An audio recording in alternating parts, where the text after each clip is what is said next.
y'all. Thanks for tapping in. What? You look like you already got something to say. Goodness. Energy off into it. Hey, hey, y'all. Thanks for tapping in. Is that good? That's a little bit better. All right. It's Thursday. Thank you. How you guys doing? Here, you want to take this pillow? I'm great. Good. All right. Is how are you doing? I'm good. Blessed. Happy to be here. So, we have a fill-in, sit-in Mills again here today this week. Man, introduce that man properly. What's properly? Oh, my husband. The national champion. Oh my gosh. Okay, first off, we established that last week, and I thought we weren't Every gonna. time he's here, we need to address that man properly. The Okay. national head coach Mhm. for the champion outlaw 6U team, Oh my who goodness. happens to be your husband, Mhm. is filling in for our good friend Mauricus Goodlow, who is under the weather tonight. He's not under the weather. His body. Well, let's just say, look, hey man, He had an allergic reaction today. I'm not gonna even do my homeboy the way I should do. For those of y'all that have tapped in and watching, just y'all seen the picture of 6ix9ine, right? Oh, the last one where he got beat up. Hey, Mauricus looked like the black neck version of 6ix9ine. Oh dog. gosh. Martin had that allergic reaction. Yeah. Oh yeah, so I don't know if Mauricus is watching, man. Hopefully you get He better. better be watching. You know, hopefully you're taking whatever meds you need to take. Yes. Um, Hey Blaze. you know, Thanks for so tapping you get in. better, man. Yeah. You know. Yep, I'm sorry. We miss you over here, but thank you so much for coming, Brian, and filling in. No Y'all's problem. week's been good? Yes, Yeah, the take week one. has been amazing. Good. Amazing. That's You know really what? good. Hey, can I do a PSA real quick? Absolutely. A public service announcement. I know what PSA Alright. means. All right. Real stuff.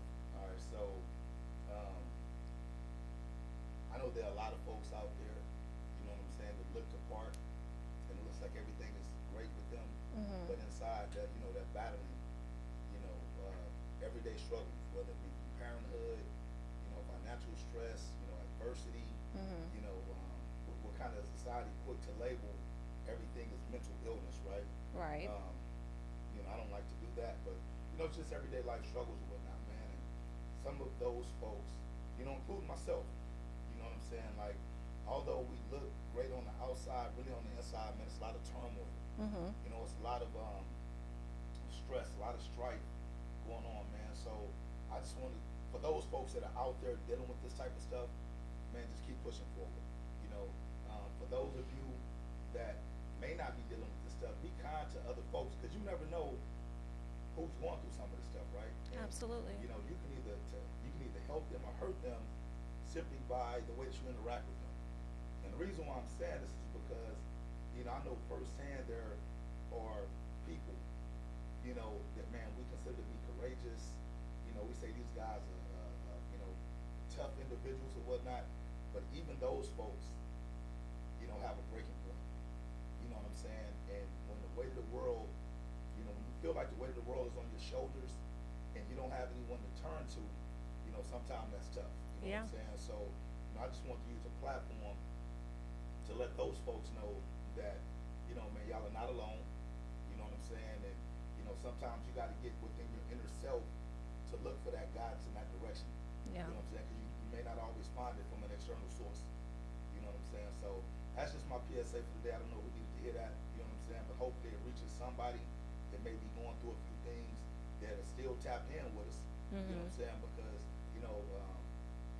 after the shows, I normally get quite a few DMs or phone calls, and people say, "Man, you actually spoke to something Yeah. that I was dealing with." Whether it be you, Miss Tori Mauricus, or whoever else is on the show, man, because they encourage us to keep going. Yeah.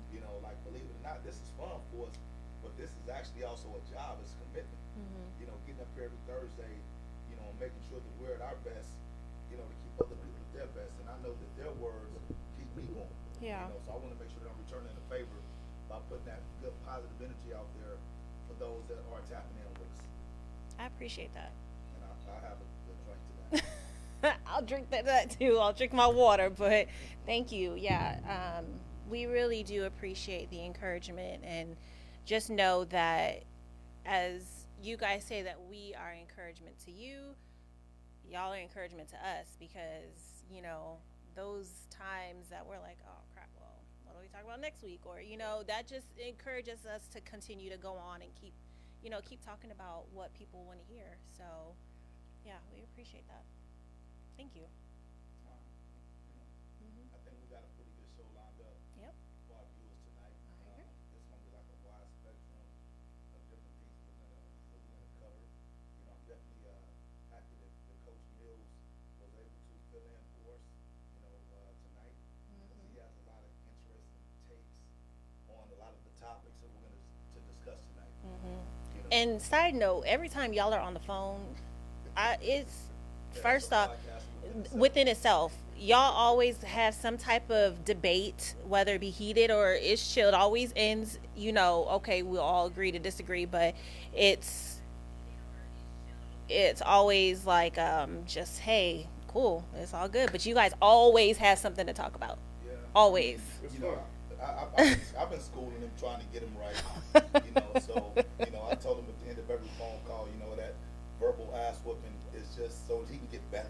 Yeah. You know what I'm saying? That's all I'm trying to do is help him be a better debater.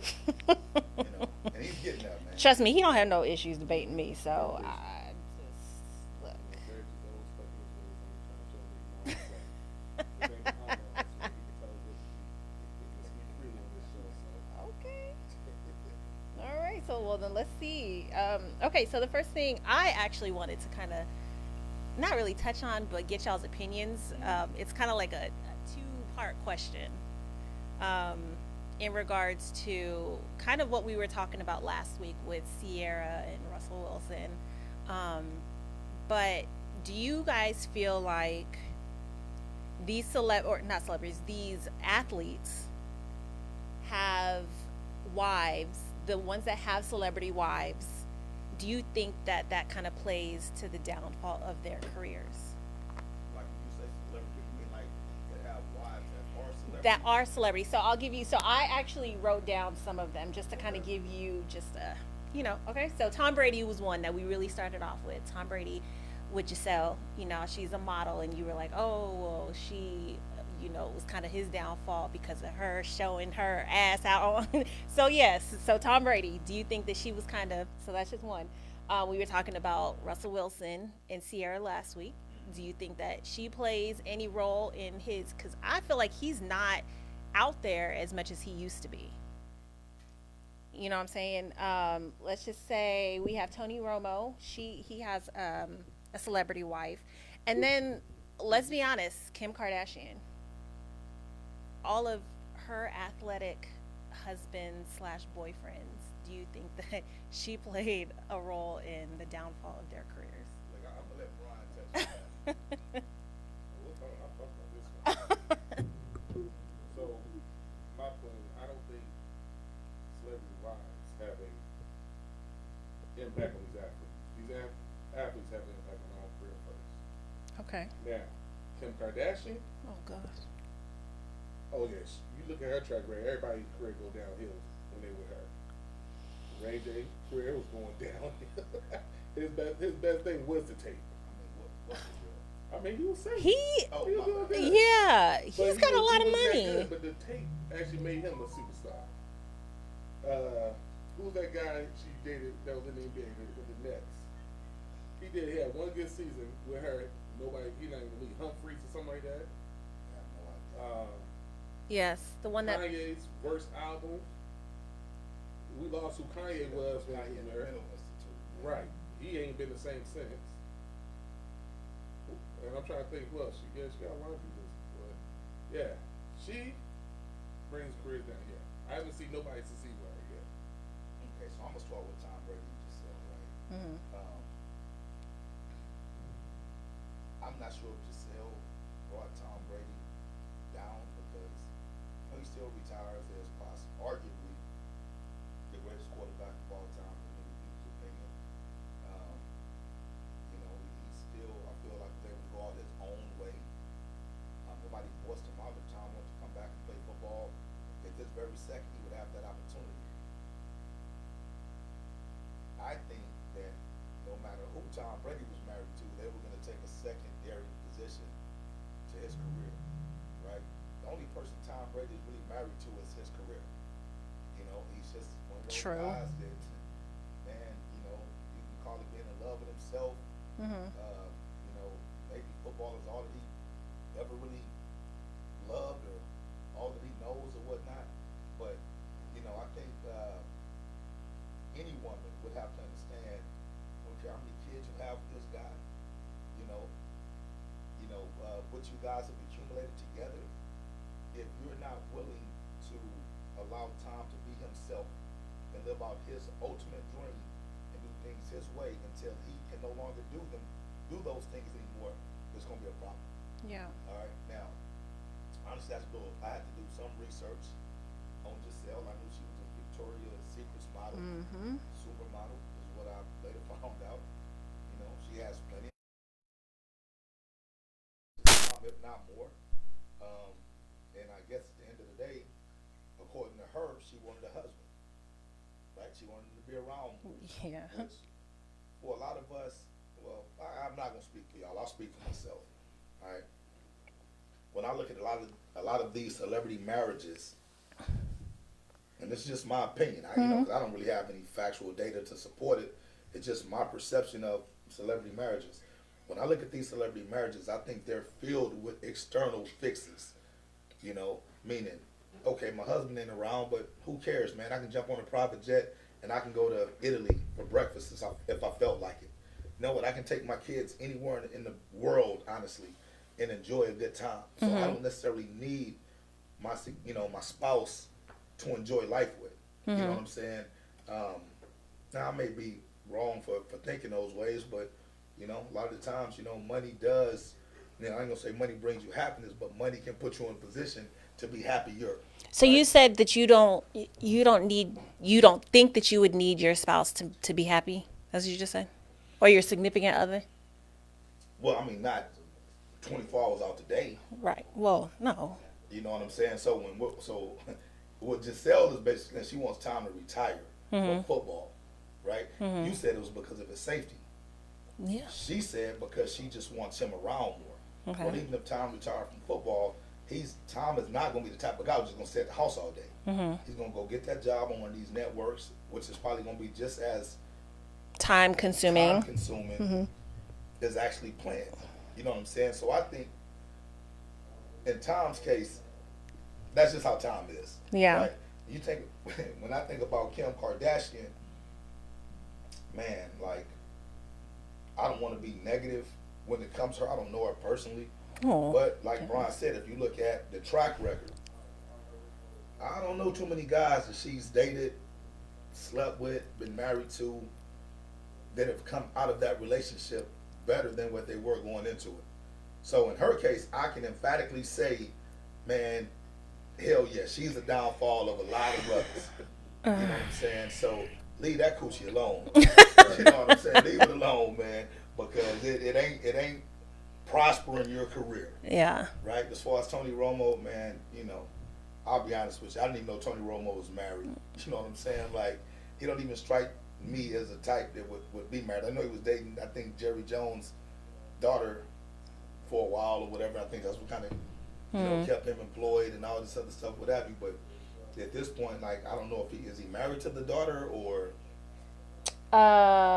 Yes. Candace Crawford, that is his wife, yes. And that's Jerry Jones's... Oh, I don't know who she's from. I think she is Jerry Jones. I think he is the daughter. Oh, was it Aikman that was married? Okay. One of those quarterbacks was married to Jerry Jones, was dating Jerry Jones's daughter or whatever stuff. So, yeah. But, nah, man, I can't see that one. Like, you know, I do feel as if being in a celebrity relationship is tough. It's hard. We look at the Russell Wilson and Ciara situation. You know, we talked about this before we even came on tonight. I said, I don't care how much money you have, those are still human beings at the end of the day, right? Yeah. They still go through the same shit that we go through.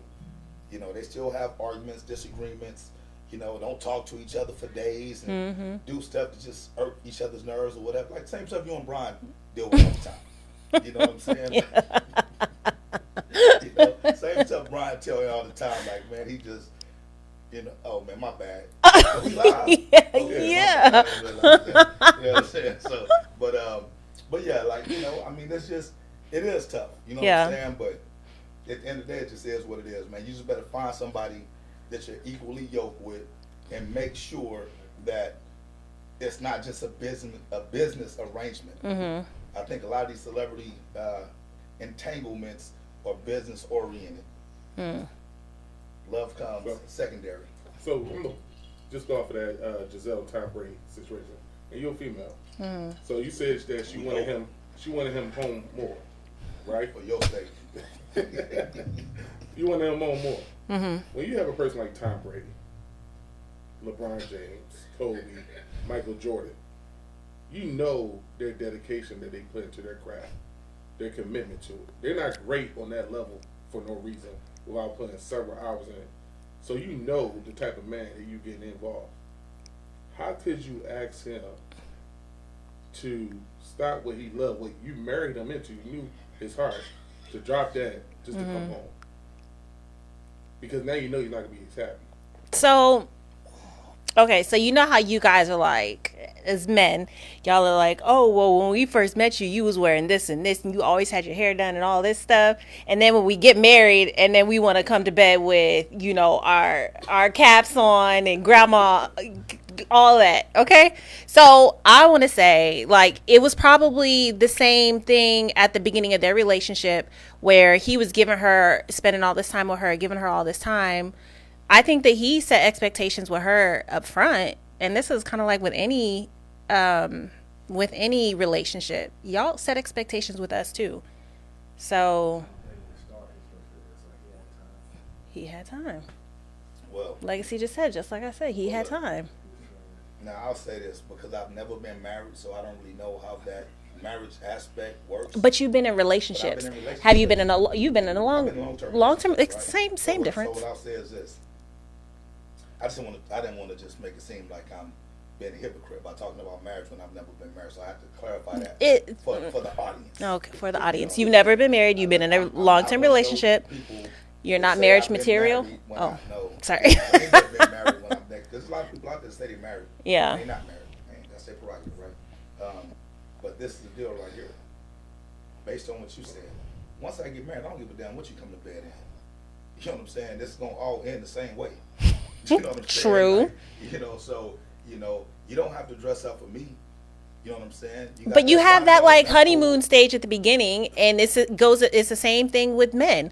Like, y'all have set these expectations, just like we as females, you know, come out to the tens, and Well, y'all do that's what I'm too. saying. Once I get married, I don't want you wearing all that sexy stuff no more. You know, but I'm old school. Man. Yes, Yeah, you old school, man. we Look, figured this out last week I that you done- old man, school. I done had, you know, I don't want to fight no more. Mm-hmm. You know what I'm saying? And you know, I know nowadays the younger generation, y'all cool with all the, you know, the disrespect and all that kind of stuff when it comes to your significant other, because another guy can walk right behind and be like, oh damn, she got a fat ass, and the husband be like, yeah, she do, right?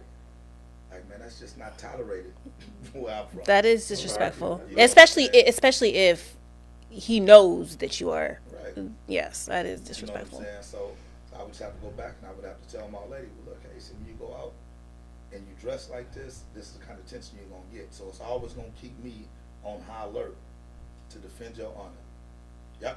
Y'all may be too young. Y'all ain't never seen The Color Purple? Yes. When the dude, I forgot the lady he was messing with, and he said, man, I always gotta Defend you. Yeah, something like that. Mm-hmm. In the Same club. thing, in the Mm-hmm. juke joint. Yeah. They was the Oh yeah, Marlboro the juke joint. Yeah. Right? So that's what it is, man. But anyway, Mm-hmm. anyway, what else we need to discuss before we get into the main thing? That's what I had brought. I have something else, but that'll be later on because I actually want to go over what you had brought up. Okay. So I got something I pulled off of social media. Mm-hmm. All right, one of my friends on social media, he actually had a pretty good topic. Well, I thought it was a good topic of discussion, so I'm going to read it to you guys, right? Mm-hmm. And I just want your opinions on it, right? Because this actually plays into what our main topic of the night is. All right, so Anthony Neville Sutherland, this was his post, right? Mm-hmm. He put, women don't know how to be women anymore. They don't know how to do what women do. Men don't know how to be men anymore. They are raised by women that do what men are supposed to do. Men want the same attention that women get for taking the place of men. We are all confused. So when I read that, you know, I said, man, I have to read it a couple of times. I'm like, Yeah, I might need to. yeah, so basically in a nutshell, what it's saying is this. We don't have women that act in womanly roles anymore. We don't have men that act in manly roles anymore. You know what I'm saying? It's almost exact opposite. Well, women act like men and men act like women. We're all confused because what I've come, and I actually, You agree with to a it? certain extent, yes, I do agree with that because we live in a society nowadays to where, for one, society has taught us that there is no gender anymore. You know what I'm saying? It's like, hey, you just whatever you want to be, right? You know what I'm saying? Like, you know, science doesn't mean anything anymore. You could be born a man and say that you're a woman. You can be born a woman and say that you're a man. You can be born a man and say you're a dog. You know what I'm saying? Like, it just is what it is, right? And I think that has led to a lot of confusion when it comes to how we interact with each other. You know, and I think it confuses us because Can now, you read that again? Okay, I'm gonna read it one more time. All right. Women don't know how to be women anymore. They don't know how to do what women do. Men don't know how to be men anymore. They are raised by women that do what men are supposed to do. Men want the same attention that women get for taking the place of men. We are all confused. So, I'm gonna ask you a question. Mhm. I'm just curious. In your definition, because I mean I know what mine is, but just hearing from you, and Tori, you can give yours if you want. What's a woman's role? That's what I was What's gonna a man's ask. role? That's what I was gonna I'm ask. just curious. Okay. In your opinion, what is a man and what's a woman's role? So that's actually, I mean, that's a great question because I'm pretty sure a lot of folks have that same question. All right. And now, what, just to kind of get a background, what era is this friend from? Like what? I it- have no idea. okay. I Okay. have no idea. You know what I'm saying? That makes a huge difference. Just okay. Go ahead. So when we talk about roles, right? Mm-hmm. To answer your question, Brian, all right, there are certain things, certain roles that I think a man should play. Now we're talking about folks in relationships, right? Not a single man or a single woman, right? Because Okay. if you're single, you play every role. You know what I'm saying? So, you know, especially if you're talking about kids or whatnot, or whatever, right? But if I'm in a relationship, there are certain roles that I'm gonna take on, right? So when it comes to providing safety for my family, I feel that's my role. That's my job as a man to make sure that my entire family is safe, right? Now, I'm not saying that I'm not saying that my wife or my girlfriend wouldn't be able to provide safety as well, but that's Right. primarily my role, right? When it comes to making sure that the family is financially stable, that's my role. Now, I'm not saying that my wife or my girlfriend couldn't work, but I should not be depending on her to take care of the family, right? When it comes to just general maintenance of the household, fixing cars, washing cars, cutting grass, all this kind of stuff, feel those are manly roles, right? If you have a man in your household, why would he not take charge of those type of activities? Now, I'm not saying that those are exclusively for him, but why wouldn't they have that type sorry, of yeah. role, right? When I look at the roles of a woman, right? You know, women are more nurturing. You know what I'm saying? So I do think it is the role of a woman in your household to provide that love, that nurturing aspect, component of the relationship, the care, because there are just certain things as men that we're not equipped to handle. You know what I'm saying? So that's when you put the yin with the yang. Okay. When it comes to, let's just say, I'm not gonna say cooking because everybody can cook nowadays or whatnot, but I would hate to be the man in the relationship to where my wife or girlfriend did not think cooking was important at all, to the point she was like, well, shit, I ain't cooking nothing. You know what I'm saying? I don't care. You know, y'all can eat whatever y'all want to eat or do what y'all want to do. When it comes to that, Yeah. that would be a hard thing for me to deal with. And fortunately for me, in the relationships that I've been in the past, I've never had to deal with that, right? When it comes to, let's just say, providing emotional support for the kids, I do think that that's a big thing and a big role that women should take on. You know what I'm saying? Not saying that the father shouldn't be present in their kid's life and provide emotional support, but I do think that that's something that should be spearheaded by the woman, because once again, I'm giving you guys credit, I'm not taking anything away from females or from women in general. It's you guys are just better at that than most men. You know what I'm saying? Now, once again, if the roles are flipped, man, look, to each his own, and however relationship you got, that's on you. But, you know, and I don't really like to deal with traditions and stuff like that, because there's a lot of bullshit traditions out there. Right. But I do feel that some of the traditional roles should be kept up. You know what I'm saying? So, my opinion. To answer your question, Brian, hopefully I did a good job. No, I think you did. Since you wanna. No, I mean, I just feel like, yes, traditionally, I understand. I get it, because it was always traditionally the female cooks, or traditionally the man, you know, like you said, fixes the car or whatever, traditionally.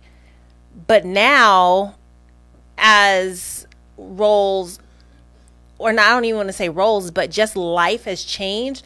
Like, I've seen a lot where men are staying home and females are out there actually working, you know. So is My mic, I'm sorry. no, it's okay.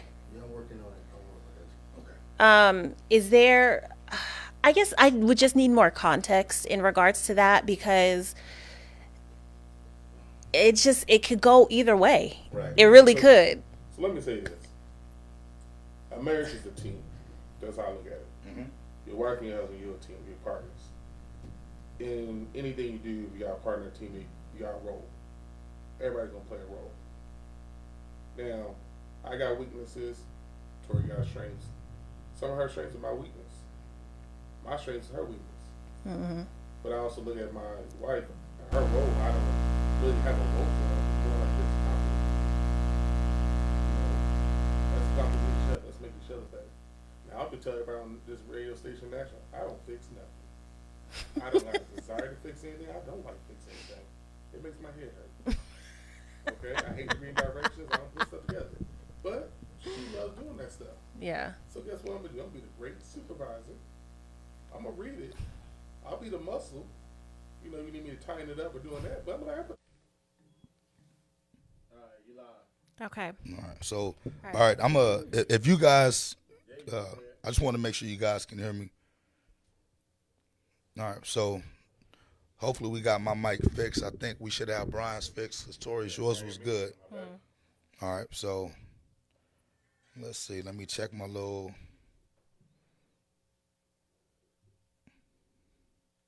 Let's see. All right. I'm just waiting to get some feedback. Okay, cool. All right. So they can hear me. All right. Let me see about Brian. Yeah, Brian, give me a mic check. Yeah, can y'all hear me? Mic coming through?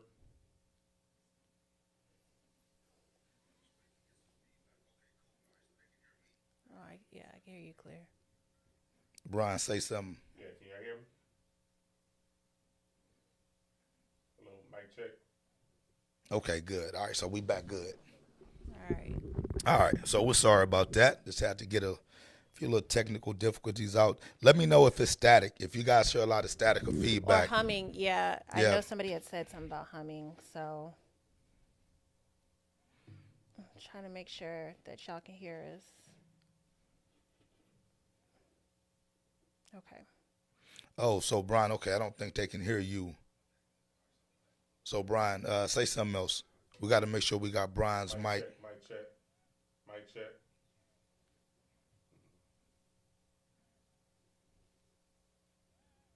No. Brian, say something again, because they can. Mic check, mic check. Mm-mm. Do it one more time on Brian. Mic check, mic check. One more time. Mic check, mic check. It's low. Okay, the static is gone. So we Somebody just said Mr. Brian can be heard clear. he can. He can, yeah. They say they hear him. There you go. All right. Yeah, that sounded better. Okay, so listen, I guess if just give us feedback, man. If you got my number, just text me and let me know if you can't hear Brian for whatever reason. Quisha said, yes, Mr. Brian can be heard clear. Okay, so you got just all right. So then we should be good. Okay, so we'll just pick up kind of where we left off at, with the roles or whatnot. So just to be clear, like I said, I don't want to sound chauvinistic or anything like that, and I'm not saying that there's anything wrong with roles being reversed in a relationship, man. Whatever works for your particular household, Oh, man, absolutely. do it, right?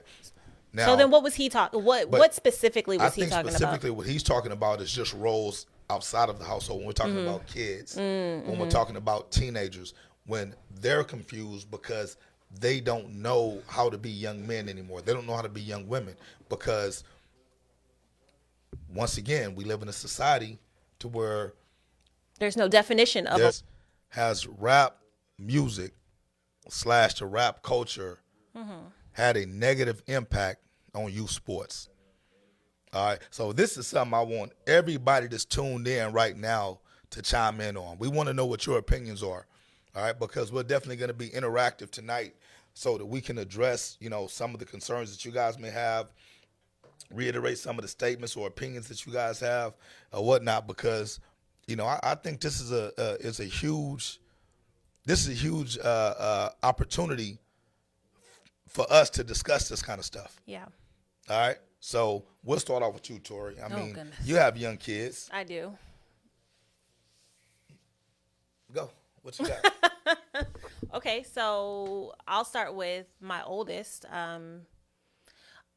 Honestly, with my kids, they listen to the music. They listen to the music. But I would say that my kids are very well rounded and well versed when it comes to music.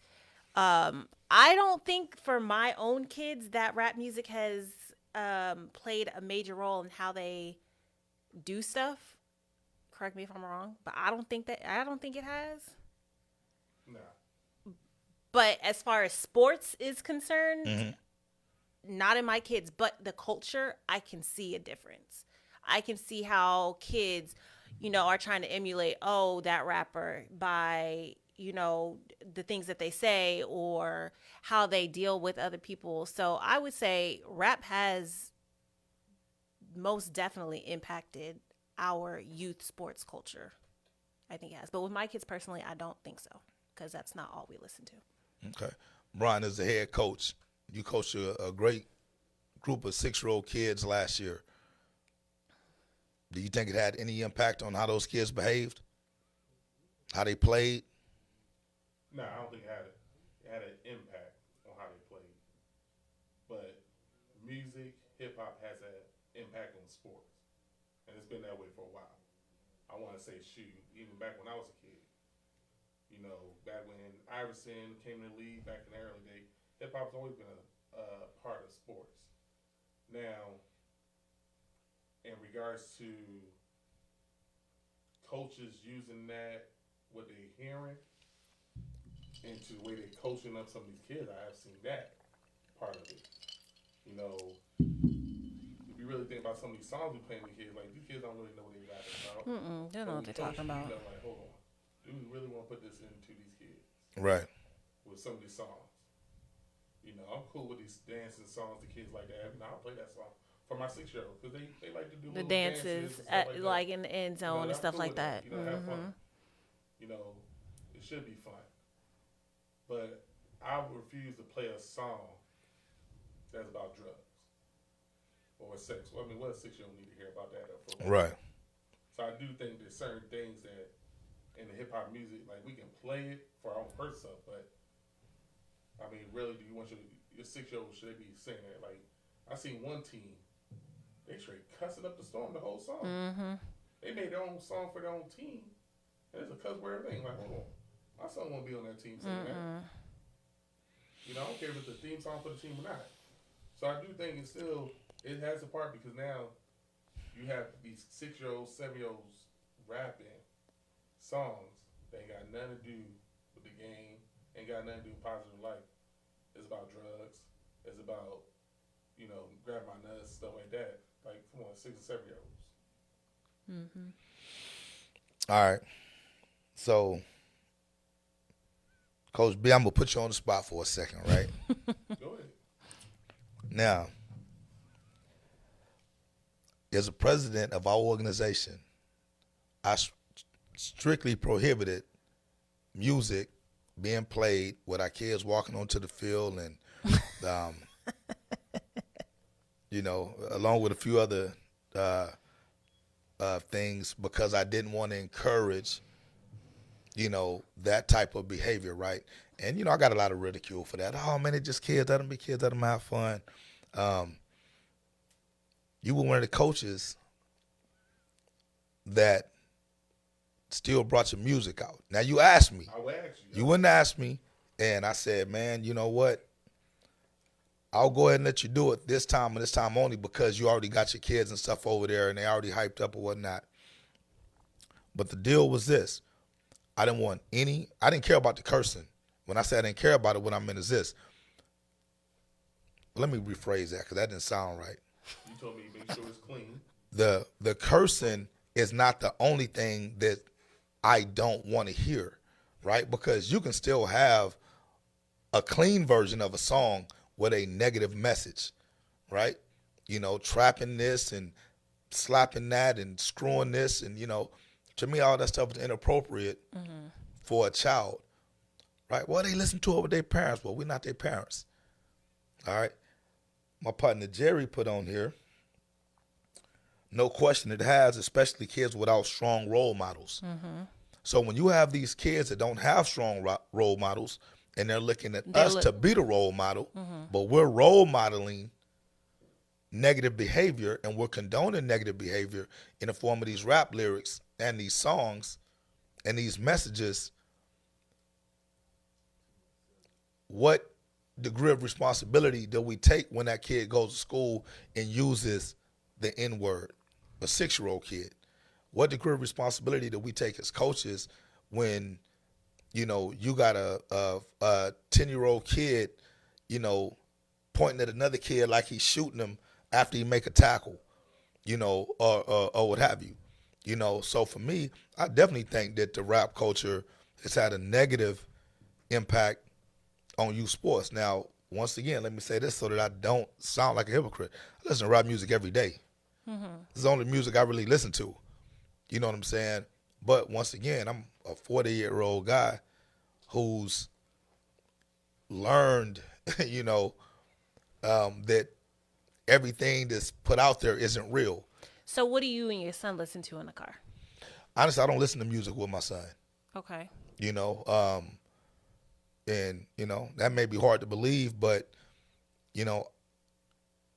I've caught my son listening to music, and I'm like, nah, you can't listen to that. What makes him listen to that music? I mean, the thing is just out there. I don't think that you don't have to search for rap music. It's there. Right. It's on literally every social media platform. You know what I'm saying? Social media, the games the radio, that they play. the games. It's there. You know what I'm saying? And, once again, I'm not bashing hip hop or whatever because I do think that hip hop it serves a great purpose. There's a lot of positive and inspirational rappers out there, hip hop artists, that motivate and inspire, the culture. I'm not mad at anyone for, basically depicting their life in an art form. Right. So if I went through some struggles and I want to put that in a song to tell other folks, look, hey, I've been through all this stuff and I've come out of it. I'm not perfect. Man, I'm all ears to that, man. I'm going to applaud that. But it may not be appropriate for a child. You know what I'm saying? That's just my opinion. So when I do see these kids out there, basically emulating what the latest rap video is, I'm just kind of like, man, you know what? I feel like my obligation and my responsibility to those kids is to say, hey, listen, it's cool to express yourself. You know what I'm saying? But just make sure that you're doing it in a positive manner. You know what I'm saying? Because, we talked about this off air, right? And I gave y'all my thoughts on Young Jeezy. I'm not a Young Jeezy fan at all. Why? Because his kids don't listen to rap music. You know what I'm saying? His kids are going to college. But he'll poison our kids' mind with thinking selling dope and shooting folks and, putting prices on people's head and getting drunk and all this other stuff is cool. It's So cool. why does that? Okay, okay. What do you mean by that? So you don't respect, or not respect, but you don't listen to Young Jeezy because he doesn't have his kids listen to the stuff that he raps about? Right. I mean, if it's not good enough for your kids, why would it be good enough for our kids? Maybe he's not selling to the kids. He's selling to other adults.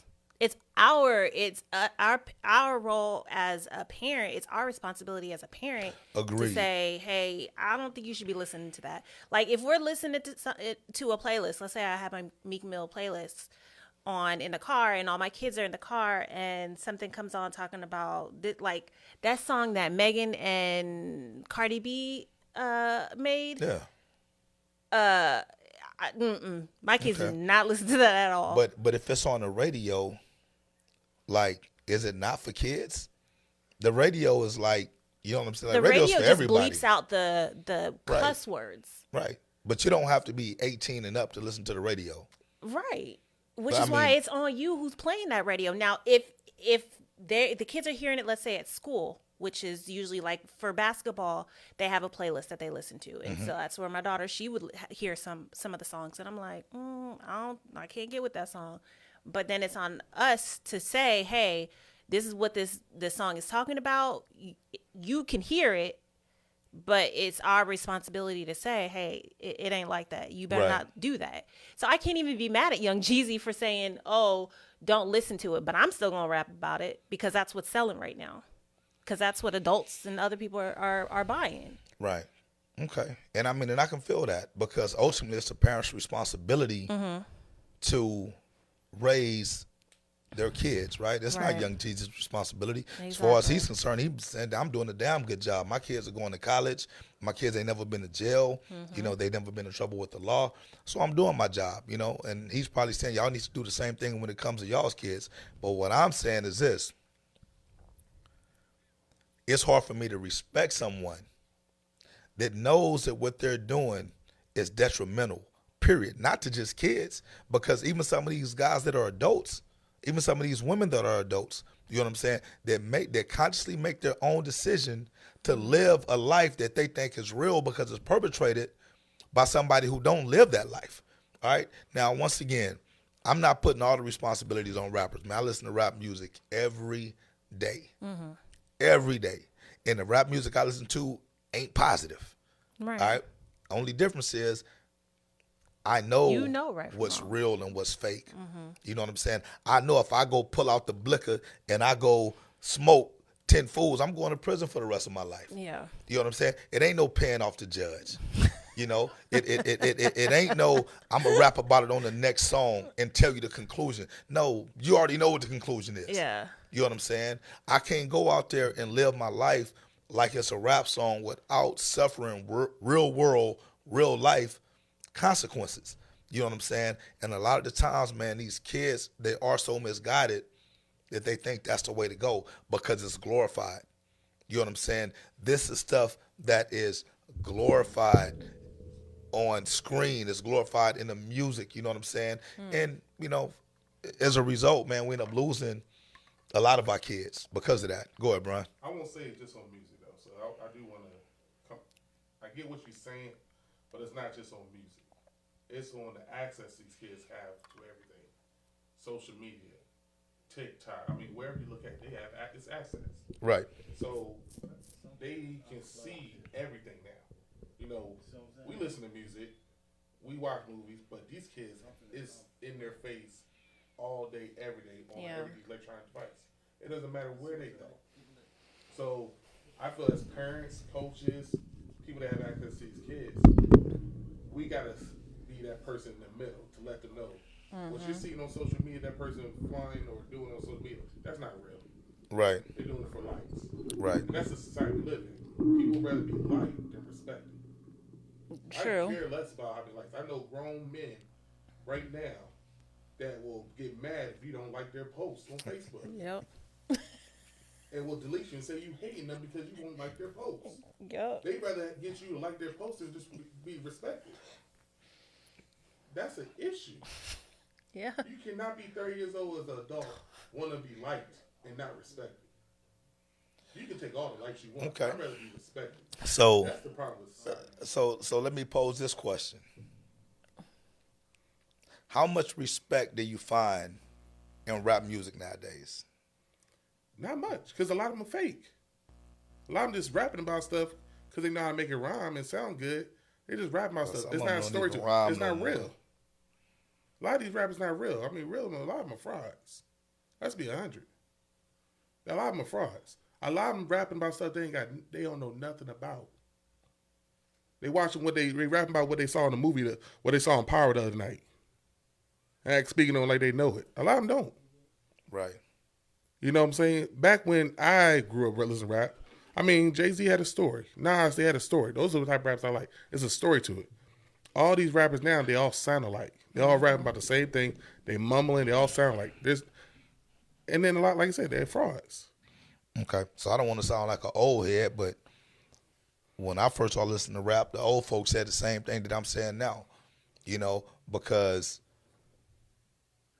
when I like these young kids, if you ask them who Jay-Z is, they don't know who Jay-Z is. They know who J. Cole is. They don't know who Nas is. But, I actually know what? I got to give a shout out to J. Cole, man. J. Cole, I feel, is one of those guys that does it the right way. He does it the right way. You know what I'm saying? He's going to tell you a story, and he ain't going to clean it all up for you. But the end result of his message is typically positive. You know what I'm saying? It's typically positive. He's making sure that you leave with a little bit more than what you came with. He's still on the educational tip. You know what I'm saying? So, shout out to J. Cole and rappers that are like him. You know what I'm saying? Now, once again, I'm not saying that every rapper has to be positive or every rap song has to be inspirational because every movie's not that way. Right. We go and watch movies to see the doom and gloom, the horror, all the blood, how many people this alien can kill or whatever and stuff, you know what I'm saying? But we know that that's not reality. You know what I'm saying? Like, these people aren't going into these movies, making these movies saying, this actually happened. This is something real. You know what I'm saying? I mean, now don't get me wrong. There was a movie out there that was making people hit up movie theaters and shoot people up. I don't remember what movie it was, but there was a movie. But I think Yeah, I never heard about that. movies and songs, they hit different. Right. They hit But different. again, that goes back to parents, mentors, whatever role you have in these kids' life. We got to be involved. We got to be engaged with these kids. And I hate to say it, and I'll blame it. I'm guilty of it too. Sometimes we give these kids these tablets and laptops and these devices. We don't know what they're watching. Right. And they actually babysitting our kids more than we actually pay attention to our kids. Right. So that's the influence they get because we ain't spending time with them. But these devices and social media spend time with them. So that's where we, as parents, where we are to these kids, had to step in there and get them off those devices and spend more time with them so we can let them know what's real and what's not. Right. Right. So, and I think that's big, what you just said, man. A lot of these kids, rap music is raising a lot of our kids because we're absent. You go check your child's device, you don't know what they into. Right. Some of us don't even know what the hell to look at this point. I'm not going to lie. I go to some of these tablets. I'm like, what is this game? And you think it's just a regular game, but there are chats in that game. Like, parents, check your kids' devices. Check every app that they have downloaded. Check their browsing history because that crap is all in there. Look, I'm gonna see if y'all remember this, right? And it's not really necessarily have anything to do with rap, but it does have to do with how these external influences have a negative impact on our children, right? So do y'all remember the little character Momo or I think it was Momo. Y'all help me out, audience. I think it was Momo. It was some type of character that was on social media that was encouraging our children to kill themselves. I do. Yes. I remember hearing about that. And Yes. like the thing was, they were hiding this it character within the message. Yes. within all of these different cartoons, Yes. and then the character would It just would show come up up. Yes. and tell them, "Hey, drink Go do this. this. Hey, Yep. do this, do that, or whatever." Yeah. And the thing That's is, crazy. parents had no idea of this. you know, and like this was a national story because the schools had to get involved and say, hey man, you know what, Momo, Mimo, whatever the damn thing name was, you know what I'm saying? You know, that's what it was. has been, you know, basically has infiltrated the school system, Yeah. and it was coming up with some of the lessons and things of that nature. So my thing is this: if we get that alarm when you have Mimo or Momo, whatever the damn thing is, somebody No, gonna tell I'll me what find that out thing what it name is. is eventually. You know what I'm saying? If we get that alarmed when these fictitious characters come on and say, hey man, I think you should go ahead and kill yourself. Yeah. You know what I'm saying? Why wouldn't we have that same outrage when we have entertainers or rappers telling our kids, you know what, hey man, because I mean they're rappers. What's that? Juice World or whatever and stuff. I think that's his name. I think he ended up dying over overdose or something like that. But like all of his songs, he was talking about, I think I want to be dead, Kill or myself yeah, I and want to kill myself. It's like, come overdosing. on, man. You know what I'm saying? Now that's to one extreme, you know, but we're also talking about like the violence. You know, we were all at nationals when we seen that one 6-year-old kid literally beat the crap out of another 6-year-old Right. kid for scoring a touchdown. You know what I'm saying? And you wonder where this violence come from. And to me, I just think that the music has a lot to do with it. You know what I'm saying? Like, man, I get amped up listening to certain music. Still Yeah. to this day. Me too. You know what I'm saying? Like, when I want to get in the mode to really get my blood flowing and stuff, you know, I may play some 666 Mafia. You know what I'm saying? Whatnot. 6 Mafia? 3-6 Mafia? Well, that's what 3-6 is all the same thing. It was 666 at first. Oh. See, there you go, man. You got to know the history, baby. It's, you know. Man, I ain't but never heard Fred listen to nobody but Too Short. I jammed Too Short too, but he's Too not Short is- positive. Too Short is a man. You know, I definitely can't let my son listen to that. You know what I'm saying? But, you know, real talk, you know what I'm saying? It's just like we have gotten to a point to where I feel like we need to be more instrumental in pushing our kids away from the negativity. You know what I'm saying? Shantae also said, like Kendrick Lamar, he does it the right way. You know, I listen to Kendrick Lamar. I think he got a lot of good stuff out there. You know, so it's not about there not being good rap out there to listen to. It's are we putting our kids in front of that? You know what I'm saying? Or are we just allowing the kids to follow the trends? Yeah. You know, so I know running a youth program, coaching a youth program, I've seen the direct impact of the self-esteem, you know what I'm saying, when it comes to, you know, how these kids interact with each other. Because we all know that hip-hop is a very competitive culture. Who got the biggest chain, who got the best clothes, who got the best looking woman, all this other stuff, what have you. So a lot of these kids that don't have that stuff, you know, they're looked down upon. They're bullied. They're picked on. You know what I'm saying? The ones who do have it, you know, feel like they're better than the next person.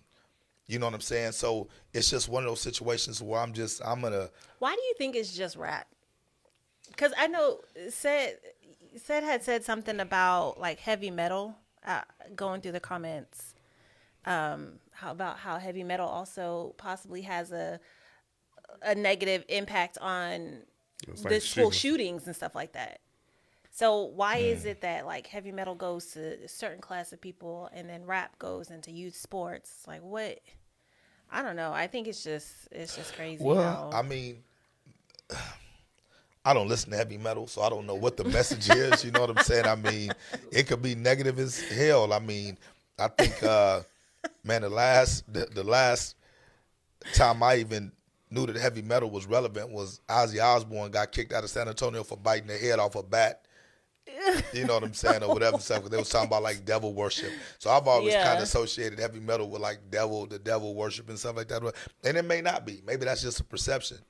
But I do know with the music that I listen to, that I grew up on, the music that I love to this day. You know what I'm saying?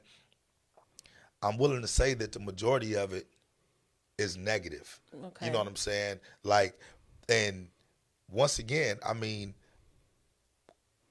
I'm not condemning any rappers. In fact, man, I'm about to give a huge shout out to one of my closest friends for dropping an album that I think is dope as hell. I listen to it on the web. I've listened to it had like 20 something. So I listened to every song, and I thought all the songs was banging. What's You his know what name? I'm saying? Wayne Promote. C, the coach. Well, I'm gonna give him a proper plug. You know, once we get to that part of the show or whatever. But like, you know, he's been in the rap game, you know, for years and years, for decades. You know what I'm saying? And I think he makes great music. His music is not geared toward kids, you know, and he'll tell you that. You know what I'm saying? But I'm talking about the artists that make music this geared toward kids, you know what I'm saying, that promotes that negative lifestyle that we know that they're not living. You know what I'm saying? I don't think it's geared towards kids. I really don't. I don't think it is. Well, look, I'll just say this. And I wish Legacy could really get on camera because Legacy is a platinum artist, you know, platinum producer. You know, he's independent. He's able to, and for those of you who don't know, Legacy is actually the one who produces the show for us or whatnot. This is his studio or whatnot. But the thing is this, because he's independent, he has more artistic control of what he releases. A lot of these guys that are on these big labels, they don't have that control. Right. We just went through the whole deal with Kanye, and Kanye basically talking about how, you know, certain people influence the music that's put out there. You know what I'm saying? And they're basically saying if you got a positive message, or you can't release that. But if you're talking about, you know, the destruction of the black community, the black family, you know what I'm saying? Then yeah, they, you know, you can talk about that all day. Yeah. You know what I'm saying? So all right, Mr. Legacy has just joined the show. switched. Look, quick switcheroo. All right. Switched. So he's on the show now. So if you could kind of introduce yourself and what it is you do with Street Legion, and you know, and do I even pronounce it? Is it Street No, Legion? or Street Legion. I like to call it Like Street Legion. 'cause really Yeah, y'all you want us to yeah, do a like bunch Street of Legion. a bunch of street demons. It's Legend, Ligogon. Gotcha. So, CEO and founder of Street Legion, home of the independent artists. So, you know, we cover everything from the radio station. We have our own radio station for independent artists. We do have a standard that we definitely try our best not to promote drugs or, you know, excuse my language, Tori, but saying talking about bitches, this, that. So we got a very strict guideline because we're working with the FCC and stuff of that nature, right? And then we also have different things, just all built for the independent artists. Like you said, artistic creativity, targeting, marketing, these different things to take care of the independent artists so they don't have to scoot below whatever just to sell records and stuff of that nature. So that's the whole thing about Street Legion as a whole, just home of the independent artists and giving you that you control your narrative. Right. You know what I'm saying? So, Well, okay. Well, I'm glad you're on the show. So I'm gonna interview you for a second because you are someone that has your hands on music every day, all day. Yes, sir. All right. So if you listen to our intro, he produced the beat to our intro or whatnot. This is somebody. If you see the platinum plaques on the wall, like this guy is serious about the music. Right now, once again, by you being the home of the independent artists, you basically have allowed artists to promote whatever it is that they feel comfortable promoting, but you also put limitations on what your company will put out, right? Yeah, definitely. So why is it that more people won't do what you do? Because of the knowledge, right? Or either they have the knowledge or the effort to apply the knowledge that you have. It is very hard when you don't have a machine behind you. So it's knowledge, the appliance of the tools, and finances. You know what I'm saying? So most people think if you take $250,000 to promote a single and you break it down to every 10%, the lowest artist, independent artist, can at least do $100,000 for $200 if they invest in themselves properly. You see what I'm saying? To get on the same playing field. But most people want to be famous instead of rich and smart. You know what I'm saying? So a lot of people will sacrifice their creative freedom to be on the big stage next to the whoever. You know what I'm saying? In the industry, whether it's death metal, soft rock, punk rock, hip hop, jazz, blues. You know what I'm saying? The core business is still the same.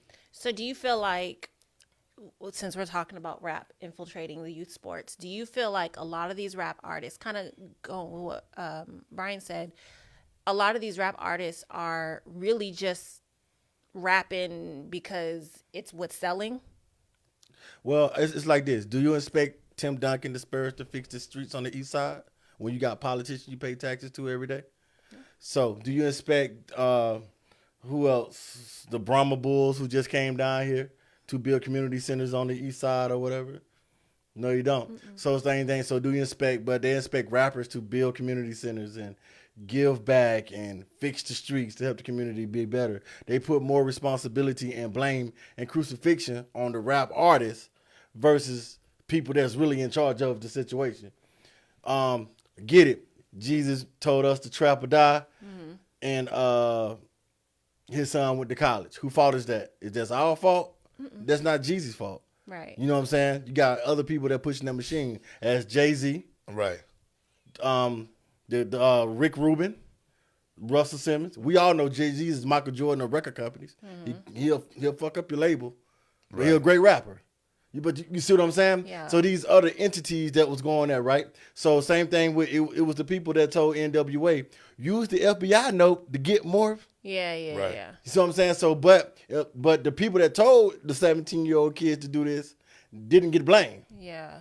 Is equivalent to Amazon, Kyrie. So you see what I'm saying? So, but we expect athletes, rappers, and these people to do the jobs of parents, coaches, politicians, Yep. judges, et cetera, et cetera. So that's why I said an hour CD versus you having your kid for 13 years, what that says about you as a parent. Okay. Well, let me say this. Okay. Because I got a different view on that. Okay.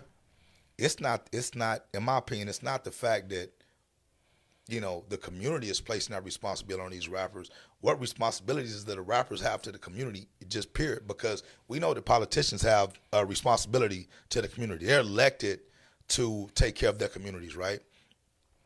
A lot of these artists, whether they're elected to those positions or not, they're certainly elevated by the community.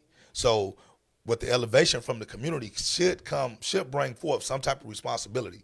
Because if you're an artist, and I'm saying, you know what, man, you have so much influence and so much power that we've given you.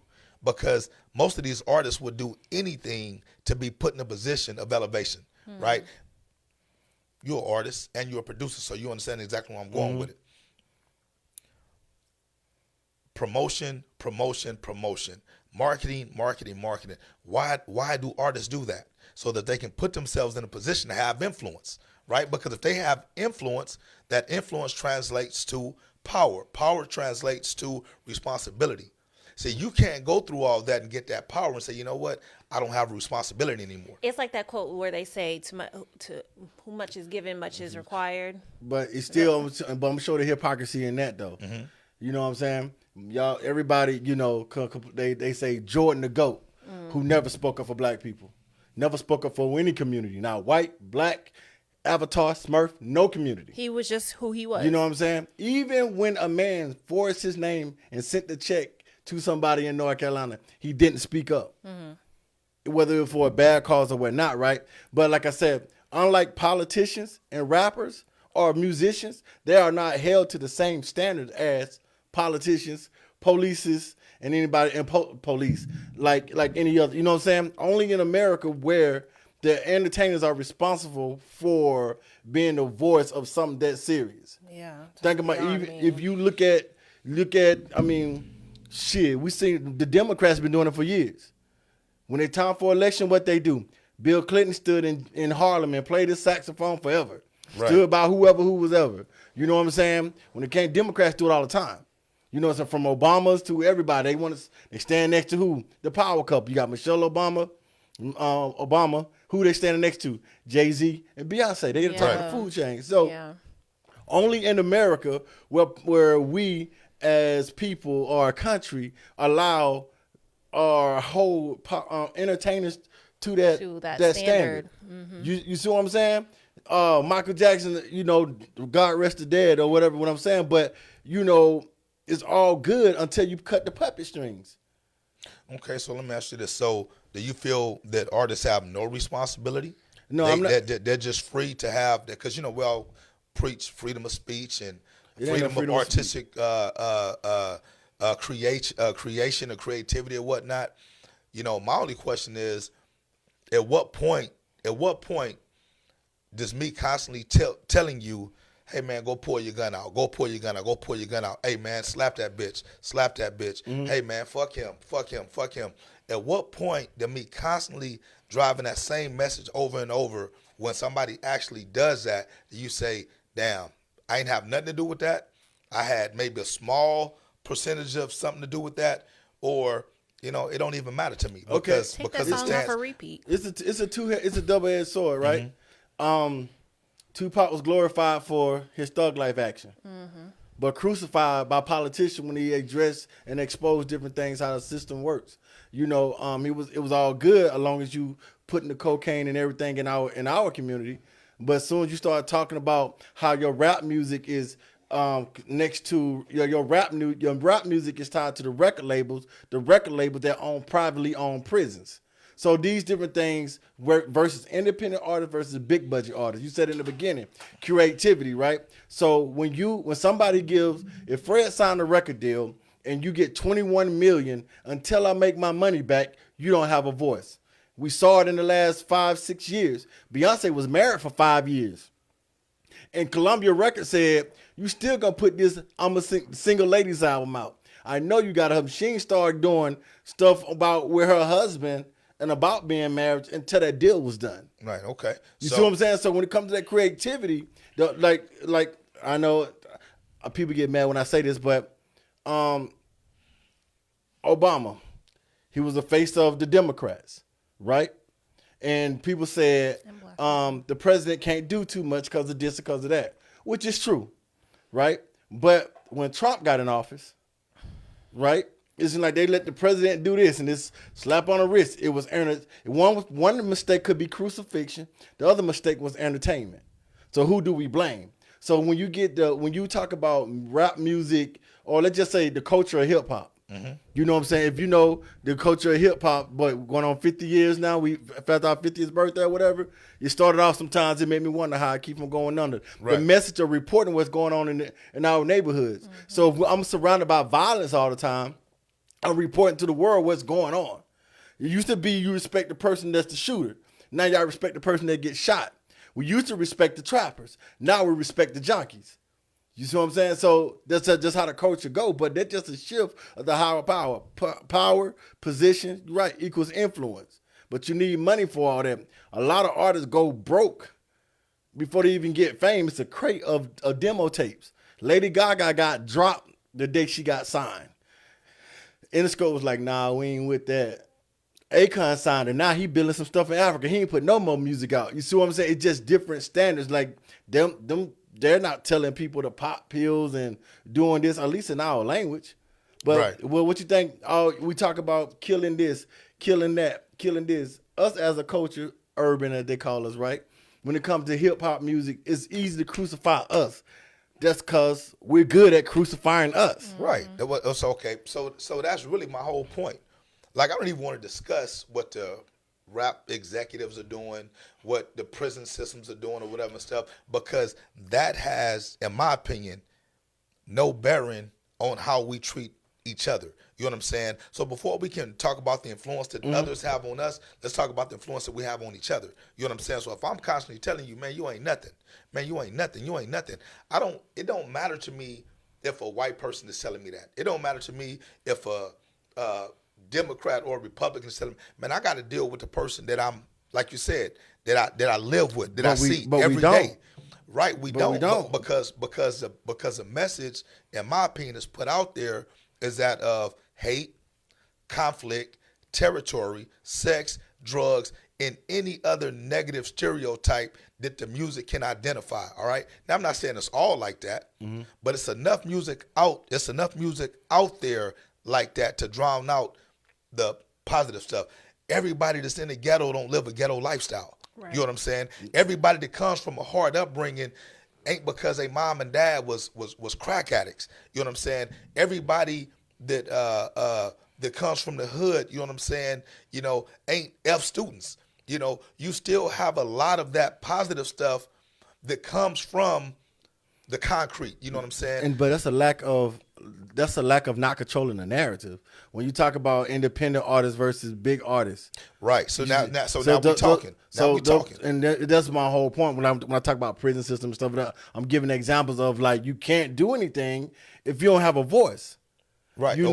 know, that's what I'm saying. So like an independent artist, if you know what I'm saying, if you're not lazy, I can't say all, but if you're Right. not lazy, you can control what you want to put out there versus a person that then bought you and tell you to this is what y'all gonna Right, rap okay. about. So- this is why you target this. You know what I'm saying? Targeted marketing. Right. So this is my point when you say that.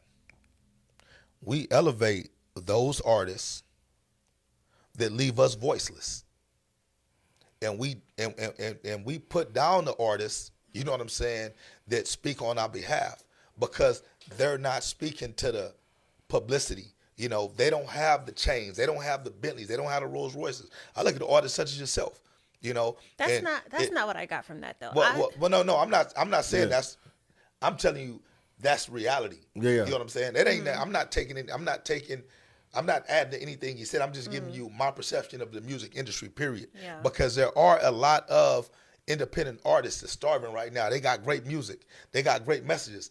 The record executives don't want to hear that because it doesn't preach to the narrative. He mentioned something about saying because we don't control the narrative. But we allow people who don't control the narrative to speak on our behalf. How can they speak on our behalf when they don't even control their own narrative? When they can't control the own music that they put out. Right. So why am I going to elevate Young Jeezy, you know what I'm saying, who obviously can't control his own narrative, you know what I'm saying, if he's allowing someone to say, Young Jeezy, you got to speak about trapping or dying. But I don't think that's us elevating it. I think it's us responding to what's being put out for them to us. We hear, hey, this on the radio. We hear it on TikTok. We hear it on, all these platforms of music. Let's just say, since we're using Young Jeezy comes out on A, B, C, D, and E, where the independent is only on A and B. Because we hear A, B, C, D, and E, that's what we're receiving, and that's what we're wanting to play because we hear more. But who's in charge of that? The people, When you talk about the labels and stuff of that nature, so Right. it just not like the artist. yeah. So like a lot of the artists, because I mean we know a lot of people don't want to say it, but T.I. birthed the trap era. You know what I'm saying? Yeah. Wow. So- So, but you see where love birth. Tia. I see what you're saying, but what's being birthed out of that type of situation. But how much of that, how much of that do we blame the culture for actually, impacting football when we got coaches like you, Mills, you got the Marquez, these different people. So you got people, parents. So you mean to tell me, Trap or Die, which came out in 2004, still have more impact than football coaches and these different people? Well, I think it does when those football coaches subscribe to that lifestyle because they never gonna let Trap or die because they're still out there talking about trapping or dying. Let me go back and say this. All right, so when it comes to the influence, right?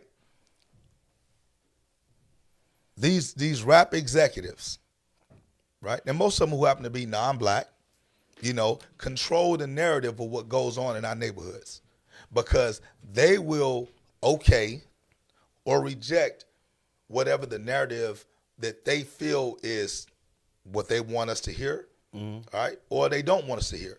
Now, this is no secret because almost every major artist acknowledges this when the money stops coming in. But when these jokers is on top, you'll never hear that. But the moment, we ain't cutting you no more checks. Man, they pimp me. Man, they did this, they did that. You know what I'm saying? Because the money stopped coming in. So my last point is this, because I'm gonna take it off of the executive, right? Okay. Y'all remember? What was that movie with Eddie Murphy? I want to say it was Vampire in Brooklyn. Yeah, with Angela Bassett. With Angela Bassett, right? So you remember when Eddie Murphy jumped into that preacher's body, and he went up there, he was like, "Oh shit," and they was like, "Can I say that?" He said, "Look, evil is good," and he started talking all this stuff. Really, I mean, that was a funny scene to me, but really what I think he was speaking was this. Look, man, nobody wants to be around good all the time. You know, bad shit is good at times. You know what I'm saying? And we all enjoy some bad stuff. I don't give a damn what nobody say. You know what I'm saying? There's certain parts of life that are just more fun when they're done the wrong way. All right. So once again, I'm not saying that I don't enjoy some music to where I can just lose myself and become Rambo or whatever, and just, you know, I just want to walk up to somebody and slap the shit out of them. I can't do that in real life without going to jail, but I can vicariously experience that through a rap song. Nothing wrong with that, right? I'm talking about for the artist who sells his soul, you know what I'm saying, to perpetrate a fraud like it's real, knowing good and damn well it ain't built like nothing real about that. You know what I'm saying? And then they come back and they beg for the mercy of the community to save them when that slave master no longer feeds them. Now they all coming back, man. You know, man, the industry messed up, bro. That's after you done promoted, you done sold 10 million copies of, you know, F this dude, do this wrong, do that wrong. Now all of a sudden the industry done pimped you out. You know what I'm saying? And you become a victim. You know what I'm saying? That's what I don't subscribe to, because once again, if you only feel the responsibility for you and your family, you know, and I got to take care of my family. All right, cool. Them checks gonna come in. You're gonna have that Bentley, Rolls Royce, house on the hill, all this other stuff, what have you. You're doing what Young Jeezy does, and you still sending your kids to Ivy League schools, and you telling them, man, don't listen to this music or whatnot. That's fine. You know what I'm saying? But eventually, you know what I'm saying, when you have to deal with the harsh reality of, you see that guy right there, he got 99 years. Why? Because he believed everything that you said was real. Because you made your music so real. Oh, Listen, you can't just can't- sit here and Hold blame on, hold on, hold on. them. No, hell Hey no. man, you been a hypocrite right now, Fred. that's not I'm me. gonna tell you what. Okay, hold on. Okay, you been, Hold oh on. my God, you Listen, tripping. I'm gonna make one more point. I'm gonna turn it over. Okay, go ahead, me dog. Now, look. If you have, then don't incriminate yourself, right? Yeah. If you have, don't incriminate yourself. But I don't think you've ever sold drugs in your life. You know what I'm saying? But I can go to damn me any rap video right now, and it's gonna give me a fucking tutorial on how to cook it up, whip it up, get on the street, cut it up, serve, and do all this other stuff. You know what I'm saying? So when you start talking about that kind of stuff, you know what I'm saying? You don't think that has a negative impact on these children that think that's cool? It has a negative impact, yes. But I don't think that you can say that that is the reason why this person is doing this and getting in trouble. I'm gonna ask you one question, to be honest. You've never listened to a song and done something in that song? No, Never. not because of that song, but that's either because of I'm doing that with somebody else, or I've already questioned. So hold on. You Music cannot. ain't never, like I said, if you ever listen to a song and be like, you know what, I'm gonna go get that car, man, because that dude said 500 bands on something. Yeah, I'm guilty of that. Like for a while, like, you know, picture me rolling in my 500 Benz. Right. And I kept a 500, especially when I was in the military. I got the money, Right. right? Because of a song? Yeah, because I wanted a 500 Benz because I couldn't tell me I was not gonna be the next Tupac at one time in my life, Right. right? But even even Your husband said he's guilty of it. even. Okay. Oh, y'all wildin'. Calm Yo, that they down. wildin'. She blushing. Oh, wow. Okay. Put the camera on All Tori. right. Because Tori ain't being real. She ain't being real. Tori be here acting. Tori right. ain't being real. Oh, you want to Yeah. talk about that type of music? No, Okay, he but said let's talk about music. some I real- just said music. rap. I just Okay. said He music. didn't put no All genre right. on there. Look. Damn, bro. Look, hey, y'all see Tori? Look, Listen. put your feet down, Tori. It's okay. No, but what I'm saying is even with that, right? Like, even with rap music or whatever, you know what I'm saying? My parents, you know, when I remember, now matter of fact, maybe like 3 months ago, I told my stepdad, like, I thought you threw my Tupac CD away. I found it in the back of your Benz. And this is like 96, 97. I'm like, I know it's mine because it still got the writing and stuff in there, right? But this is the thing about it. You know, living that thug life, saying thug life this and thug life that, right? Or whatnot. But you see, you look at, once again, controlling narratives, right? Before Death Row, you know what I'm saying? You know, you had the Apocalypse, Strictly for My, you know what I'm saying? And I look at the songs they pushed. Brenda had a baby. You know what I'm saying? Keep your head up. Look at the songs they pushed before you got to a bigger platform or a platform Right. with more liquid. So that's what I'm saying. Even if you look at Pac career, like dog, you went from keep your head up, you got your dear mamas, and you, boom. Oh, now you over here. Okay. And so the narrative, so Fred thing is at the end of the day, you write about everything you said except one thing. What's that? And that's at the end of the day, the people that's in charge of the football culture or youth sports, there's that like it's like school. That when you put your kid in school, you trust those teachers and those principals to do right by your kid, right? Shield them from this, protect them Right. from that, do this. At the end of the day, regardless of what those people may be saying or doing, when they come into your world, it's your job to like that or pick up the manner to be like X, Y, and Z. Right. Because at the end of the day, you know, at the end of the day, if you don't see it in your face, it's in your face. They want to say hip hop culture did this to John Morant, and hip hop did this.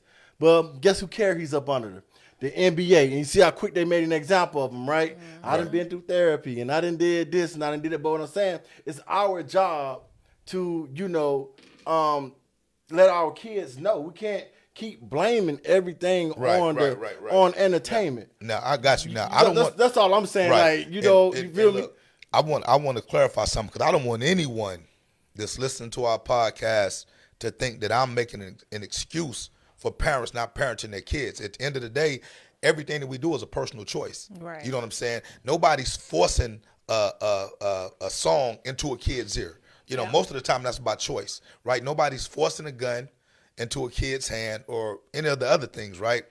Those are personal choices that kids make, parents make, football coaches make, artists make, right? So everybody has their own individual responsibility to act accordingly. What I'm saying is this: as the president of a very popular football organization, I feel it is my duty and my obligation, and furthermore my responsibility, to put out the correct message to our kids. Now, does that mean everybody's going to receive that course not. message? Of course not. Right.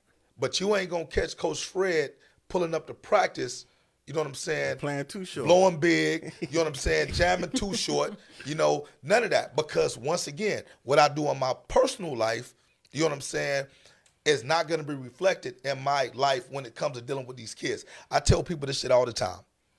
You know what I'm saying? Like, for the ones who was really out there back in the day, that ain't a lifestyle that we glorify no more. I don't think You know what I'm saying? You know, no, that lifestyle is glorified. Well, you know why it's glorified, though? Because it's money behind it. But that's the only reason. But okay, so we talk about accepts and record labels, right? And even if you see, it's 2 points I'm gonna make. A lot of record labels losing power.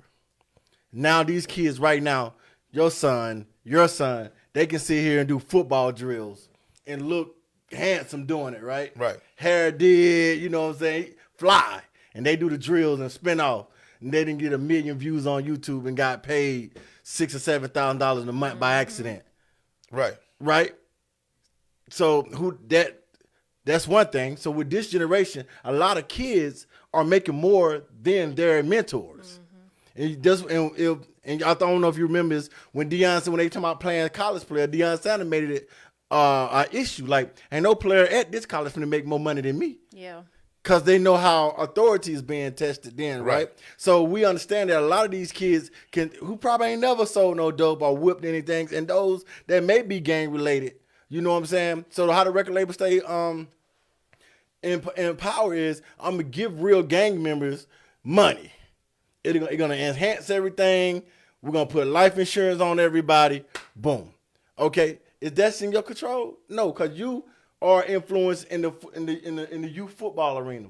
Then when it comes to you have the choice to be like, I'm gonna expose y'all, or I'm gonna let y'all bump this little dirt. I'm gonna let y'all bump this NBA young boy, or whatever the situation may be. Now that's when you become accountable. If you know they red flagging or whatever they doing in their music. You see what I'm saying? When it comes to your world that you can control. Right. That's why I say, like, when you say has in some other football leagues, I really just started really researching football leagues. I don't know who's in charge of the coach, but those kids don't look like they probably warm up the gospel music. Who knows? Right. You know what I'm saying? But you see what I'm saying? Big shout out to Alamo City Coast, man. and they don't warm up to gospel music. All right. We done played Look, them before. look, So look. What are the? But you see what I'm getting at is Right. my last point. That I'm gonna turn it right back over. When you talk about even good message, you said something about Eddie Murphy and the Vampire in Brooklyn. I saw a lot of people giving J. Cole his props. And I ain't Yeah. knocking Cole, but when you're a good message is disguised and unknowing, you would be exposed. Because when he went at No Name Gypsy, who's a rapper out of Chicago, by the way, he had to come forward like, well, I didn't know because I really don't read that much. I study as much as I sound like in my music. You see what I'm saying? So we got to watch who we glorify too as well, because, you know what I'm saying, the devil know the word according to those who believe in that type of thing as Right. well. They can deliver those different things until somebody who really reason about their life expose you. Now you got to Right. backtrack. So when you talk about the diversity of rap music being delivered and being impactful in our community, if we hold, like I said, the other people that's supposed to be in control of our community the same way we do rappers and stuff of that nature, I just feel like a lot of things will change. Right. You know what I'm saying? But I'm going to say this. Man, I've never expected a rapper, an entertainer, or an athlete to be responsible for how I live. You know what I'm saying? I don't preach that to my kids. I don't preach that to the kids that I'm around or that I mentor, because that's just not reality. You know what I'm saying? I mean, when I say that these celebrities, if you want to call them, these entertainers, these athletes are elevated. When I say they're elevated, what I mean is this: there is a calculated strategy Yeah, definitely. to put these Absolutely. people on pedestals of worship, By the of producers. idolatry. You know what I'm saying? So that everything that they say is almost considered to be factual. Only in this country, though. You know, so once Crazy. again, for those of us who know better, you know what I'm saying? If we don't do better, then we're really the ones that's guilty. So when I'm out there and I'm saying, look, hey man, bruh, trust me, Lil Durk ain't smoked 30 dudes and still is rapping about it. You know what I'm saying? He not that guy. Now I'm not saying, I don't know how Lil Durk lived in his personal life. He may have smoked some folks. You know what I'm saying? But I doubt it. You know what I'm saying? If you're still around rapping about it. Because once again, you know what I'm saying? From what, and I hate to bring race into it, you know what I'm saying? No, I You was know, waiting on you to do it. I'm like, eventually you're going to have to, because hold on, because It my ain't no way take, around it. because my take on the race is going to be different than yours probably. Because when I say I hate to bring race into it, this is what I mean. I'm gonna use this little side story. There was a lady who got fired for saying "for shizzle my nizzle" on air. I saw that. You sent that to Right. me today. She been like 20 years. She got fired from a job she was at for 20 years for saying "for shizzle my nizzle." Now I don't know if this lady racist or not. You know what I'm saying? And really, I give two shits about it. You know what I'm saying? But for her to get fired for saying "for shizzle my nizzle," like, I think that's stupid. Yeah. You know what I'm saying? I'm like, why the hell would you fire somebody for saying? We say that all the time. Like, that is probably one of the dumbest sayings that I've heard. Not fuck with Snoop. You know what I'm saying? But for shizzle my nizzle is almost like cartoonish. You know what I'm saying? Or whatever, right? We say it all the time. A white person says it, now all of a sudden it's a problem. Well, You they know had what to I'm cut the saying? liability. That's business. That don't got anything to do with it. That's business. But you have to cut that liability. But hold on. But who's making that a liability? Because I don't think nobody white is saying get her off the air. You know what I'm saying? I think the people that she offended are saying, well, hold on, you can't say that. You can't say that. So what I'm saying is, in rap music, you know what I'm saying? In rap music, if a white person, matter of fact, we talked about this a couple of episodes ago. A white kid sung a rap song and lost his scholarship. Yeah. You know what I'm Well, saying? look at the top. But black kids can sing that same song and it's gospel. Where's Okay. hypocrisy in that? Well, if we it's can't bad, walk it's bad. around talking about some rednecks and No, that. Fred. But you what- wrong. but let me hear you your definitely opinion on wrong that. now, Fred. Let me hear your opinion on Okay, it. for one, from just as a business standpoint, let me say this respectfully: white corporations will get rid of their own if it costs them their money. yeah. They're not gonna play that. So being in the time that it's sensitive, you know what I'm saying? If you say he and he go by a they, on accident, you're gonna lose your job. Right, but hold on. I'm- And I agree with you Well, on let that. me But we're just say- talking about rap, though. We're about to. We're talking about We're rap. about to. If a company has a reputation, and a white woman saying for shizzle my nizzle on a higher caliber station or company, and they know, quote unquote, the black culture is sensitive right now, guess what they're gonna do? Right. They're gonna get ahead of it. Okay. And she Right. just Look. put herself in. That's why. So it don't got nothing to do with- Right, okay, so answer this for me, because I want you to keep going with it. Okay. Why are we sensitive? Because she said for shizzle my nizzle. Okay, you Our culture right it's, now. It's it's the It's the culture right now. culture. So it's a lot of things that I feel like people be like, let's give white people a pass for. No, fuck that. No, they don't get a pass. Okay, this Because is let me good. tell you, This let me is tell you good. why. This is good. Let me tell you why white people don't get a pass. Everybody love Eminem. How many albums Eminem done raped somebody in? Let's just talk. Let's name. Let's say the first 3. Okay. He ain't lose no endorsements. As a man, Nick Cannon married to Mariah Carey at the time. Let's take rap out of it. You know, if you want to see black people come together, disagree with a white person, boy, you'll see We Are the World. You see what I'm saying? So when personally as a man, it comes a time when rap music don't play. I'm gonna still tie it in. When Eminem disrespected Nick Cannon's wife at the time, Nick Cannon was like, "Fuck the rap music. I want to see you face to face." Yeah. Cause I'm quite sure Mills I got a punchline for you. You know what I'm saying? But everybody rallied around this guy.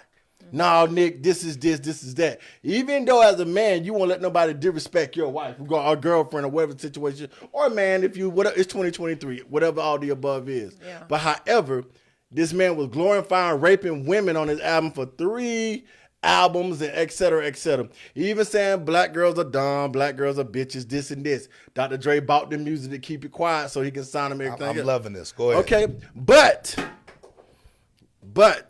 and I'm not saying this is right. I'm just saying the standards. Rick Ross said he dropped something in her cup and she didn't even know it. He couldn't even drink a Mountain Dew no more. He lost his Reebok deal. They almost took his beard from him. You see what I'm saying? Everything Okay. that. But hold on. But who?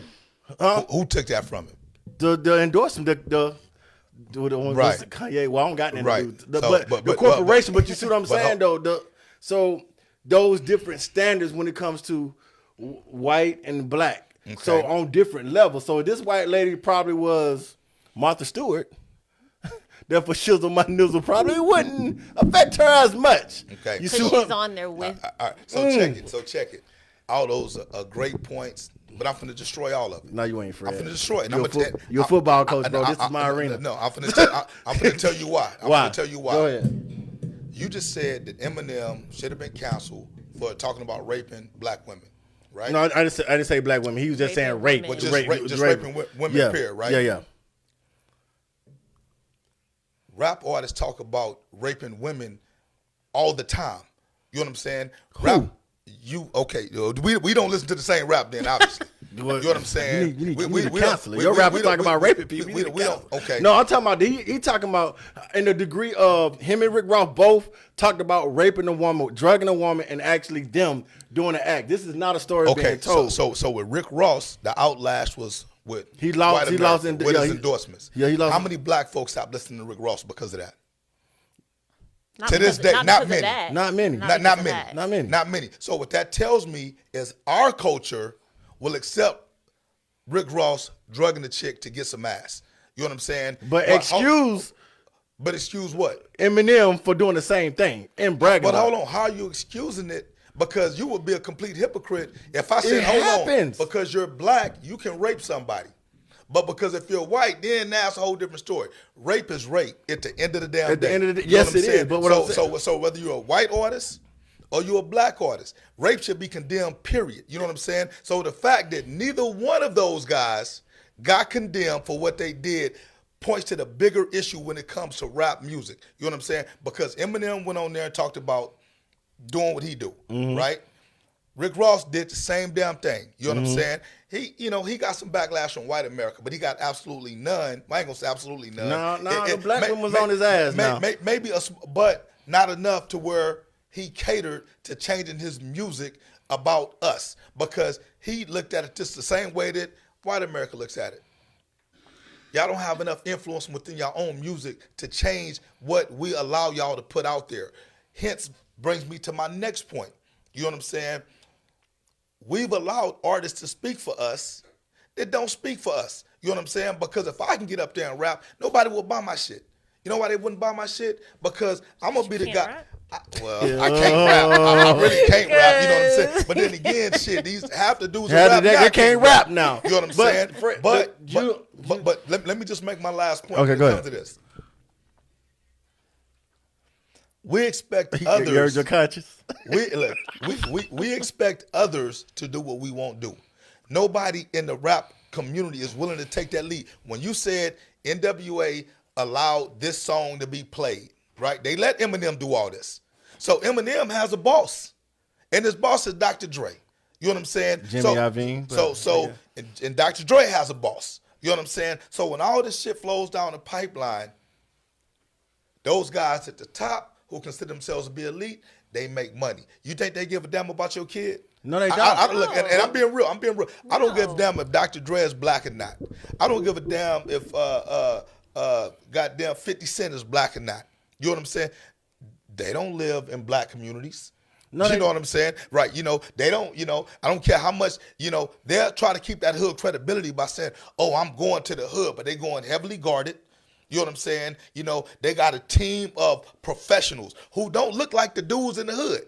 You know what I'm saying? So when they come through, they'll show you what they want you to see. But they're not going to show that they got a 50-man entourage right behind them, and all these guys are trained snipers, ex-military guys, police guys, or what have you. They don't show you that. You know what I'm saying?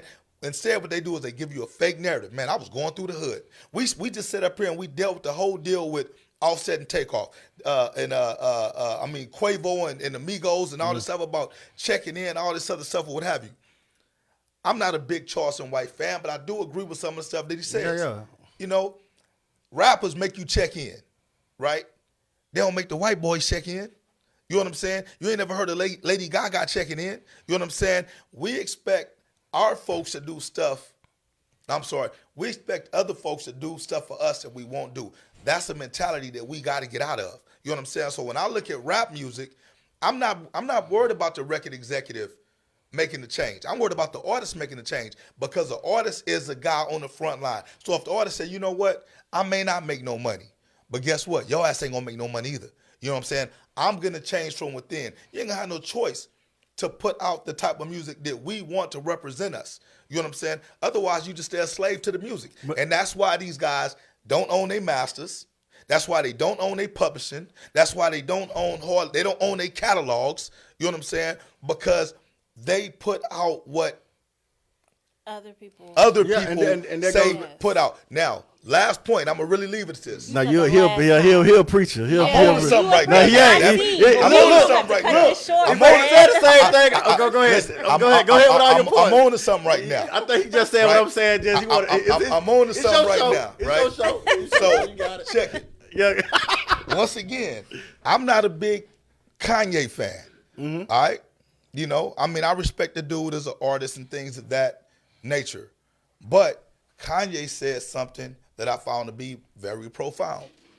And that was when he was going through all this stuff, you know what I'm saying? And let me set the record straight. I don't think Kanye was fighting on behalf of black folks. I think Kanye was fighting on behalf of his legacy and the issues that he's dealing with his family. You know what I'm saying? His personal stuff, right? But he did say something that stuck with me. He says, rap music is one of the only genres of music that these executives who happen to be not black, They're white. you know what I'm saying, Exactly. will allow the type of innuendo, the type of negativity to be put out there over the airways for the masses and masses and masses of young black folks, older black folks, or what have you. But you don't find that in country music. You don't find that in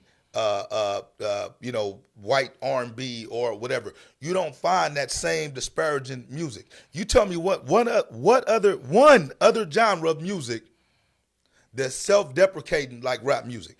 And once again, I'm not condemning rap music, man.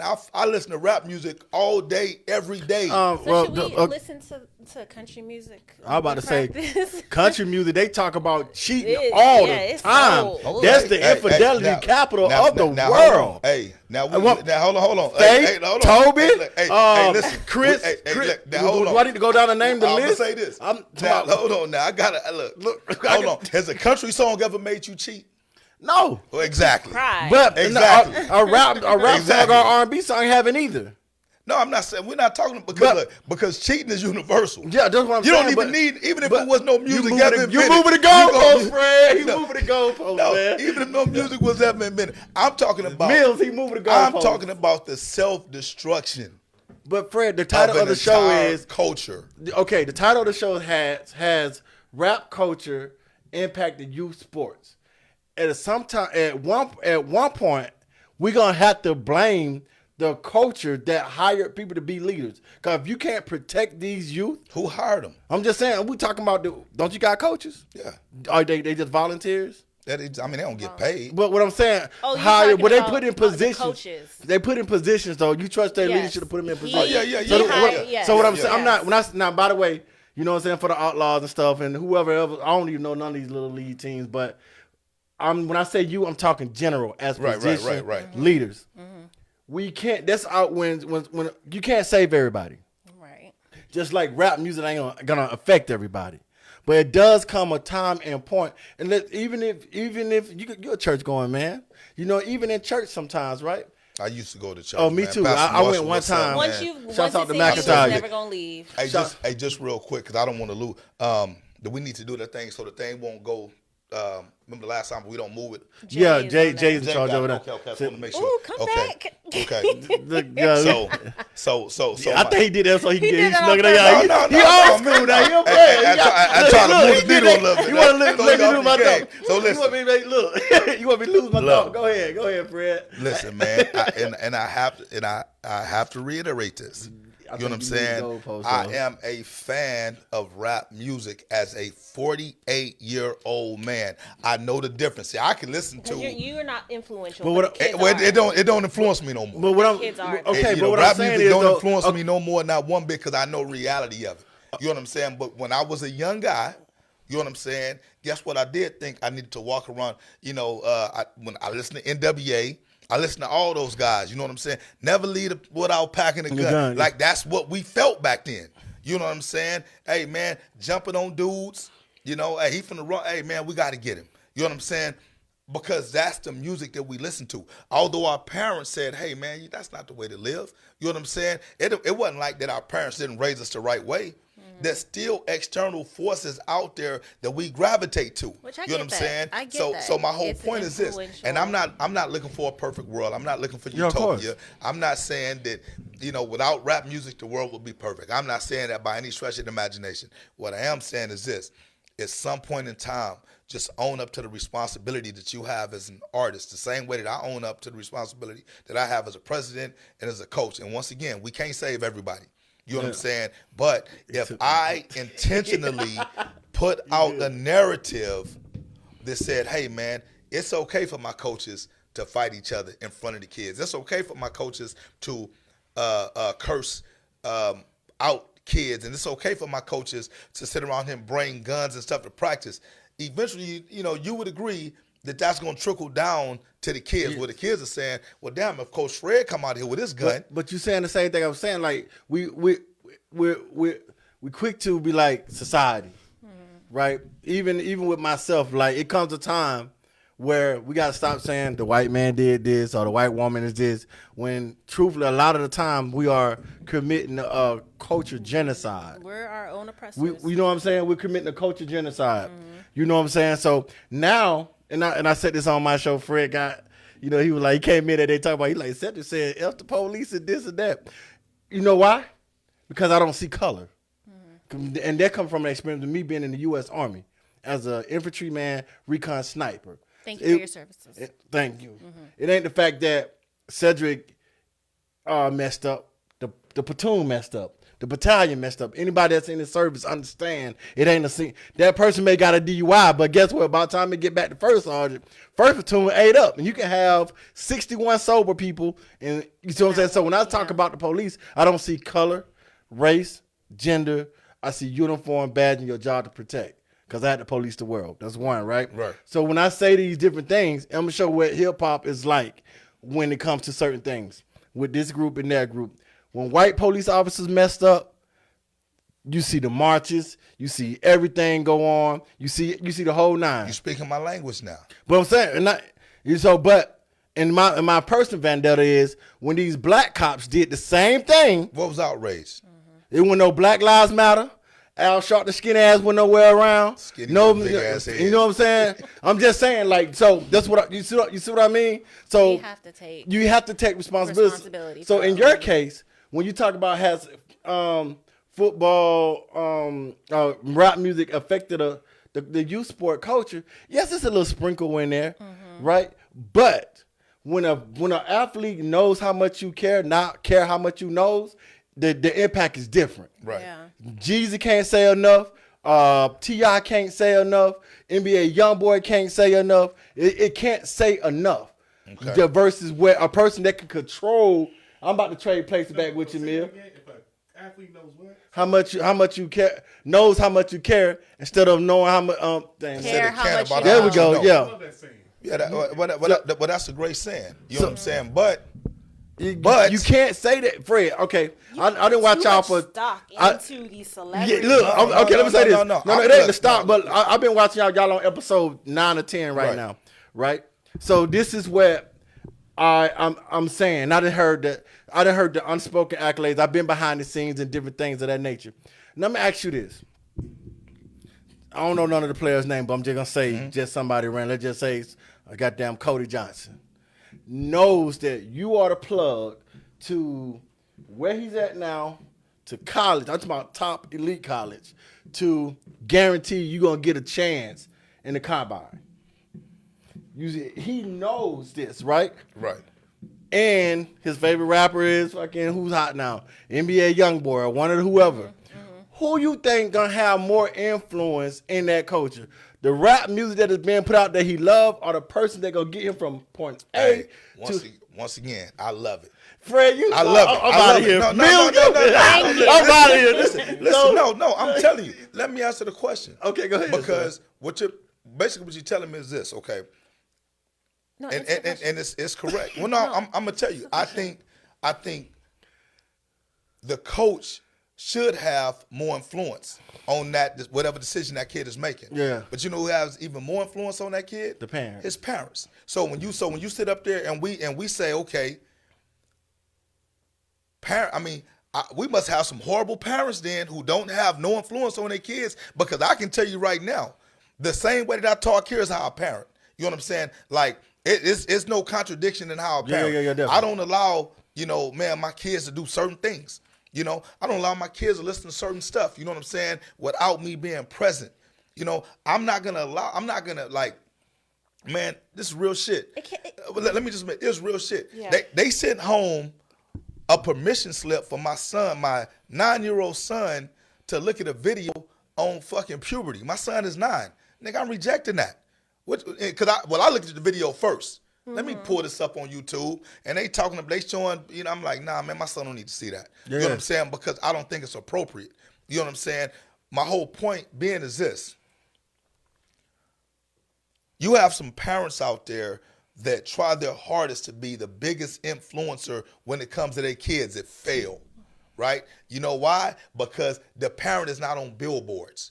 The parent is not on every radio station that you turn on. The parent on every TikTok video. You know what I'm saying? So in the culture that we live in today, I would love to be able to say that the parents are the most influential people in these kids' lives.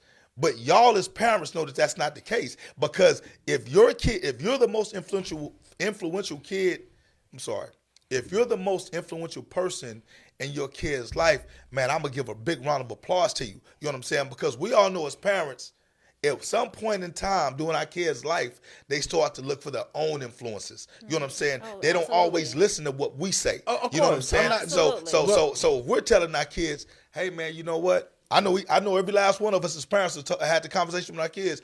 Hey man, don't do no drugs. Hey man, you don't want to smoke no drugs. But once again, with the society we live in, you know what I'm saying? I'm pretty sure if you have a kid between the age of 12 and I'm gonna say 18, they have experimented with something. I don't care if it's a fucking vape. You know what I'm saying? I don't care if it's smoking some marijuana. You know what I'm saying? So where's our influence at then? Okay, but the way it's going on, we're blaming. We're just say we ain't gonna say we're blaming. We're gonna say rap music impacting this. We know life Yes. in the mission is going to happen, right? Right. But like, I mean, if say I didn't, because I grew up in church too, right? I had a little bit of both of the worlds. I just seen the finest girls get pregnant that was in the choir their whole life. Right. Did R. Kelly did it? No, because half of them were too old for him. They were in his age bracket, but that's not the point. What I'm saying is, you can be godly, God tier, anointed, appointed, or whatever, and they still find time to get their back blown out, or somebody, or find time to whatever. Yeah. Y'all want to call it sin? We're gonna say somebody influenced them to have sex, okay? Right. But what we do, we want to point out everything. So it's amazing in church, right? We say hip hop. We can use hip hop in church or whatever. It's amazing how a person can be a pedophile and they say it's a stronghold in the outside world, but when they point out looking at somebody else, he need to be locked up. So what I'm saying is, you can't, until we take responsibilities. Yes, as parents, I have a special need child. I watch her think that chip and potato on her tablet is wrong, more correct in life than me, right?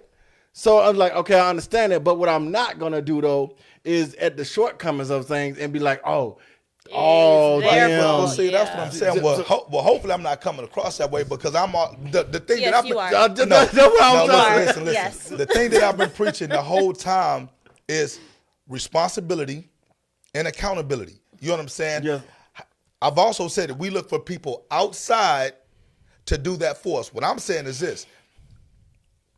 I'm not going to say that rappers have an obligation to do anything, because they don't. You don't have an obligation to me for nothing. You know what I'm saying? If that's the way that you choose to live. You but did say that coming into it. You said that the rappers have an obligation to these kids. No.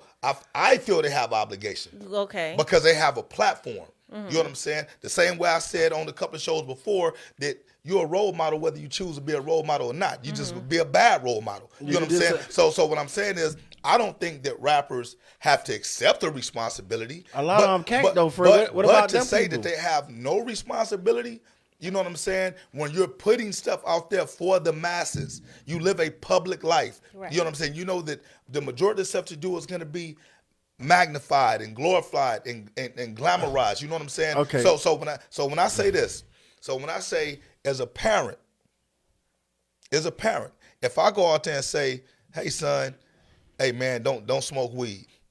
But if every rap song that your child listens to, you know what I'm saying, whether it's by you knowing or not knowing, saying, hey man, go smoke weed, and your kid smokes weed, did that mean you're a bad parent? No, of course not. Right, because you tried, right? Yes. You know what I'm saying? You tried. Now, does that mean that the rapper needs to be blamed? No, I'm not saying the rapper needs to be blamed. But what I am saying is that they have contributed in some sort to the problem at hand, because, you know what I'm saying, they don't really feel they have a responsibility to your child. Can you put the feel they have a responsibility on the kids too? Well, I feel Oh, like yeah, most when definitely. it comes to that, right, and I'm not saying overall rappers don't or R&B singers don't, because I hear 48. Yeah. All right, so I hear people that's 55, 48, early 40s. I probably got here because of Keith Sweat or Ron Osley or Right, this to that. no doubt. So you know what I'm saying? So we're talking about they're called a baby bloomer era, right?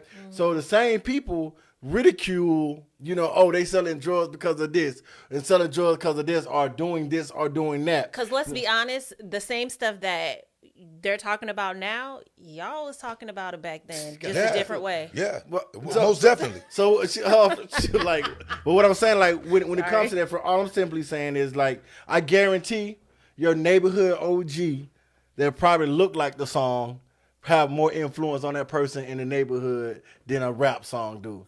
Especially if we talking about people that, because I understand that certain gangs, they may have the same names but have different meanings in different areas, right? Right. Have more, you know what I'm saying? DJ Quick was one of the first rappers I heard growing up really talk about his gang affiliation because it wasn't heard of. Okay. A lot of people didn't know. I'm bringing full circle. A lot of people didn't know Eazy-E was affiliated with Crips until after he died, because Right. it wasn't heard of, right? So when you hear these little sprinkle things of there, and then somebody in everyday life meets a Blood or Crip in real life, and then what we're not talking about, you mix some Boys in the Hood in there that you watch, Okay. or you mix some Menace to Society in there that you watch. In Sports League, y'all don't think that those kids who here, you ever seen the movie The Program? Any Given Sunday, Yeah. Friday Night Lights have more influence than a rap song. You see Willie Beeman, I want that.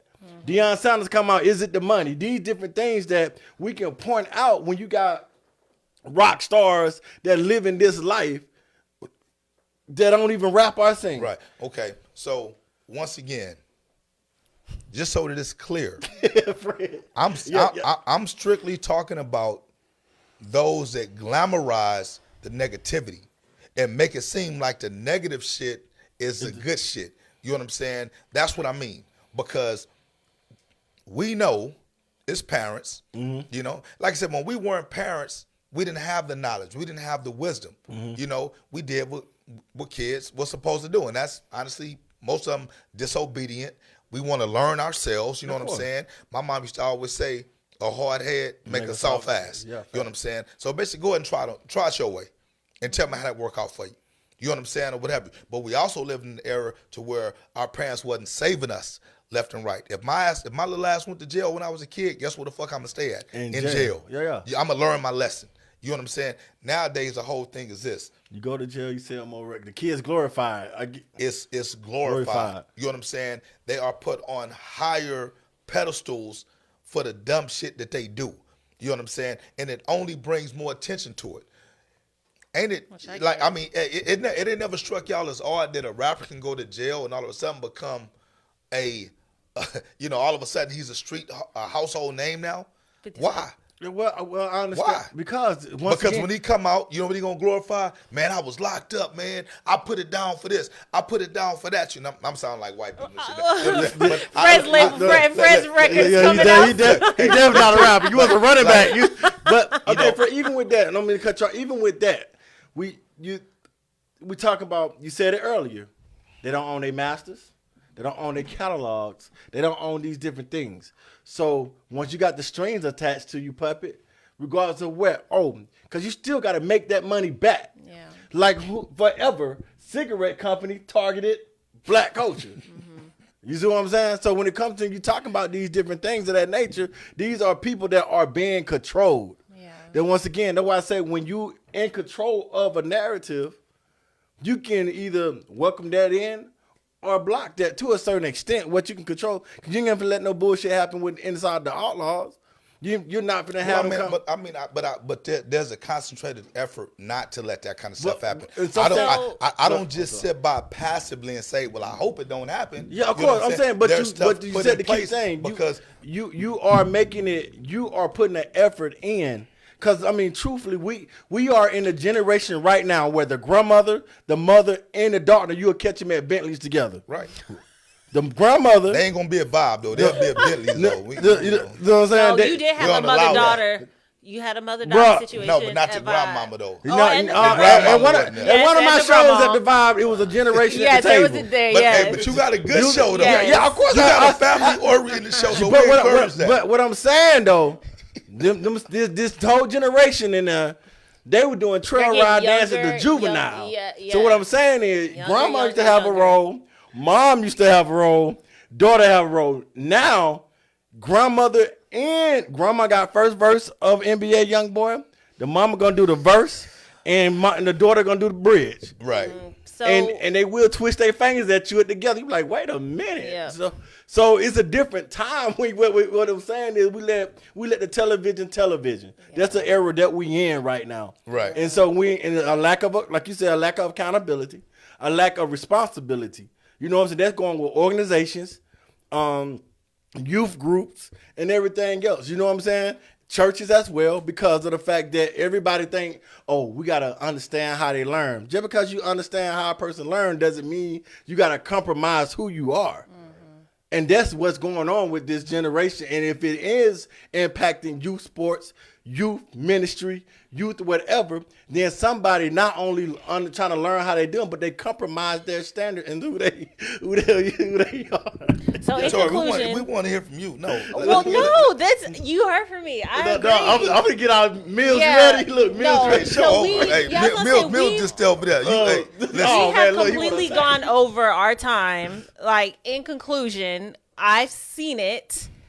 It takes a village. It takes a village. Yes, we all have some type of influence, whether it be the rappers, whether it be the church folk, whether it I don't be. know, Tori. You Ooh, told dang on. Tori. I don't trust Tori closing no more. Cause Mills Why? said something about silk sheets and hair weave made you get. You tell I'll never be influenced. I don't trust your influence.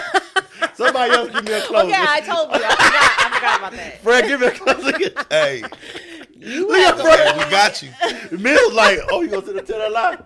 You gonna tell We that got lie? you, Tori. Hey, listen, Okay. listen. All right. Hey, look. okay. So The influence of music, yes, it weighs. It weighs heavily on a lot of things. Whether it be kids, adults, old people, like it just weighs heavily. well, look, that was gonna be my last statement, right? Okay. Because Your last statement is never a last statement. Fred is Fred is a pastor. I'm telling you. At 55, you gonna cut the outlaws. Okay, Like, look, you know what? You got 30 Pastor Outlaw. seconds. Go. okay, the reason why rap has infiltrated and had a negative impact on youth sports is simple.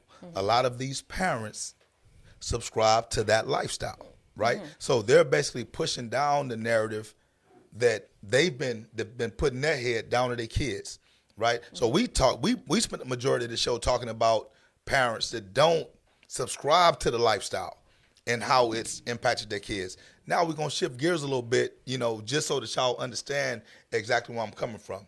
So when you got that kid, when you got that parent that is telling their kid it's cool to be a thug, you got that parent that's telling their kids it's cool to slap the crap out of somebody if they don't agree with you. You know what I'm saying? Or, to be the toughest guy and all this other stuff, that's problematic.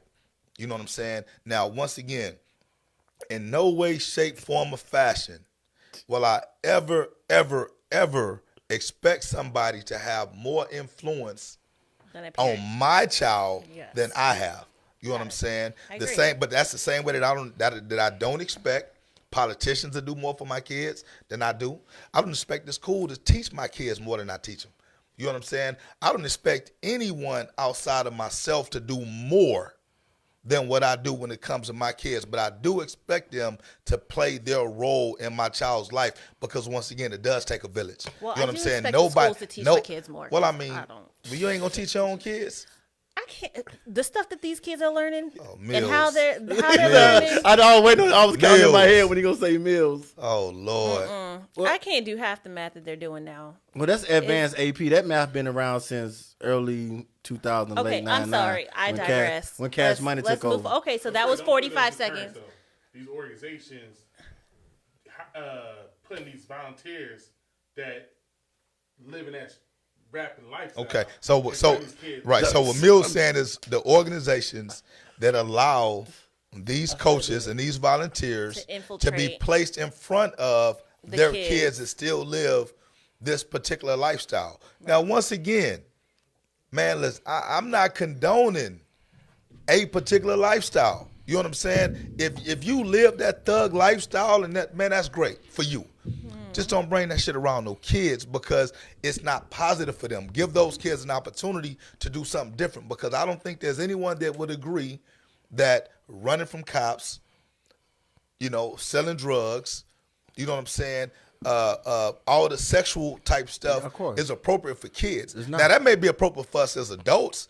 You know what I'm saying? Man, like if you feel that's what you want to do, once again, man, knock yourself out with it. I don't judge nobody Yeah. and how they live, man. You know what I'm saying? I really don't. And I could- but unfortunately, the age of these parents is getting younger and I just younger, said the and grandmother, it's what just it is, mother, what and it the is, daughter. what it is, what it it's, is. all in and the it's club. starting to Listen. kind of clash together. And What it's, it is it's we're getting just a little getting bit older. As we get older, You're getting older. as we get older, we just start to see things differently. You can't tell me at the age you are at now that you look at life the same way you looked at it when you was 20. No, I don't. But at the same time, too, I always. This one thing about it. I have male figures in my life, right? That always told me, don't be a follower, be a leader. Right. And you know you're successful as a leader by the impact that you leave. And I took that in the military, helped me comb that and that structure as well, right? So what I'm saying is, I also knew it's once again I grew up in, I had streets and church. I also knew every rapper ain't real and every Christian ain't gonna go to heaven. Boom. Right there. You see what I'm saying? So we can lash on the back about one thing, but it's a full circle at the end of the day. You have to be taught or something instilled in you. You know what I'm saying? Sometime in life, some person gonna plant a seed, another person gonna water it, and another person gonna, you know what I'm saying? It just instilled with that. But until we stop pointing fingers out, because cancer don't ever start outward.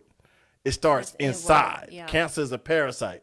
So the parasites that, in this case, we can say hip hop. I mean, I don't see when people do mass shootings, they be like, damn, Columbo done killed 57 people in the first 30 seconds of this movie. We don't get those. Right. You see what I'm saying? So it just like, I just feel like when it comes to us, we move the goalposts. There's a lot of double standards, and then we self-killing each other. I agree. We didn't even touch on our last subject. So I'm sorry. Yeah, we'll it's okay. wait We're gonna till the next show. We'll wait till the next show. We're gonna kind of talk about the eras and how that's also impacted Right. generations today, and how you guys as old people, how y'all did it right. All right. Well, look. I'm not Look, hey, we about to sum it up. No, we I'm outta already here. summed it up. No. I'm saying I can't leave the show without giving a huge shout out Okay. to my homeboy. This is like really one of my real homeboys, somebody I grew up with. Wayne C. the Coach. He just dropped his album today. You know what I'm saying? I'm going to post it on my Facebook page for all of my friends and my followers and people that tap in with us or whatnot. Yeah. Once again, phenomenal guy. You know what I'm saying? Military veteran. You know, come holler at me. dope artists. You know what I'm saying? Things of that nature. In fact, that's why I've kind of Yeah, I'll listen to some of it as I got ready. Right. Game time, right? Yeah. So you know what I'm Game saying? time, right? You know so what I'm saying? make sure you holler at me. I want to definitely, he a veteran, so off top everything Right. else. You know know, what I'm saying? so like I said, I mean, this show is all about trying to elevate the people that we know and the people that we can influence that have influence on others. You know what I'm saying? So not just for Wayne C., but for other artists, you know what I'm saying? You got the man sitting right here in front of you. This is a guy, like I said, I wish we could pan to the platinum plaques or whatever and stuff. I'll take some pictures after the show to show y'all that this is real life. This ain't just what he's talking about. Like, this guy has a gift, a genuine gift to help independent artists take their careers to the next level, doing it the right way. And I know we went long overboard or whatever and stuff, but once again, I cannot end the show without letting everybody that taps in with us know, man, that we are about promoting the people that promote us. You know what I'm saying? So once again, I'm gonna put the link to Wayne C's album on my Facebook page. It's already on there, but I'm gonna drop it again. You know what I'm saying? And if you guys get a chance, man, check his music out. Like I said, it's dope music. It's adult music. Yeah. You know what I'm saying? It's something that I actually enjoy. Not something that I would put on my kids or that like that or whatever, but it's something that I would jam, that I have been jamming in my own personal vehicle or whatever stuff, man. So once again, Wayne C., shout out to you. Shout out to all the local artists out there, period, making music that they want to make, not music that they're being forced to make. You know what I'm saying? So it's different. It's a big Someone difference. asked how they can support you. So what's the best way? send them some damn money. No, I'm just playing. Okay, well, how? That's a good question. Follow me on. You can reach out to me on in my inbox on Facebook. Cedric Bellamy, CEO _Legacy City _ Legacy _ City. You reach out to me that way. A lot of times, the money that comes in for Street Legend, it goes right back out into the community. So like we talk about, I can't save everybody, but we do try to get kids that's in the system, get them in here, record, learn a trade or craft or something, because just like the football leagues and stuff, statistics shows a kid that has something to look up to will less likely be a repeat offender or even get in trouble. Yeah. You know what I'm saying? To jeopardize what they're building. Right. So, you know what I'm saying? So you can follow me on the Street Legend Nation page as well. So it helps keep, you know, like y'all, help y'all get us upgrade and different things of that nature. So the money Fred's that gonna comes. post it, Quisha. Yeah, She- Fred will post. I don't want to be Fred's gonna long-winded. post Yeah, it. look, hey, and y'all. Fred's y'all- a pastor though. Look, y'all- he, yeah, Yeah, I know. he in denial where he running. And then Look. we have to He a Southern pastor too, Yeah. boy. That joker said, "That's then- my point." support Blaze. Shout out to Blaze. Blaze. Blaze Yes, it, thank you for your Blaze. support. We're supporting your team, the Bayou Hurricanes. So I think he said he has a game this weekend, Saturday. So support. Thank Blaze, you. just send me us the a link. schedule. Send me the link so that I Yeah. can put it on my page and share it with all of my friends and followers. Yep. Real quick, make sure y'all go to the Tap In 210 podcast, like, subscribe, share. I see y'all been buzzing lately, you know what I'm saying, as well. So make sure y'all tap into the YouTube page as well. So make sure y'all support them, because as soon as they hit these certain numbers, they can start getting paid. And then we can hire staff. Hey, it's time to get the vibe. I'm Vibe be not live going- on I'm not going Thursdays. to I'm finna go to Saturday. buy. Hey, I want to see the 3 generations of grandmothers, mothers, and daughters. Hey, they gonna be out there You know what I'm twerking it, saying? You know what I'm saying? You know what I'm saying? Y'all know how y'all do it.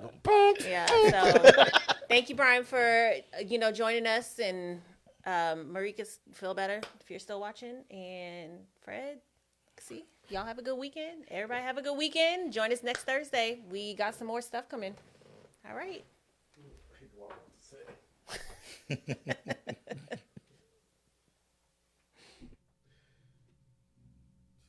That was fun. We still live. That was fun. Hey, it don't matter. We still having fun. Y'all getting some exclusive footage after the show is over.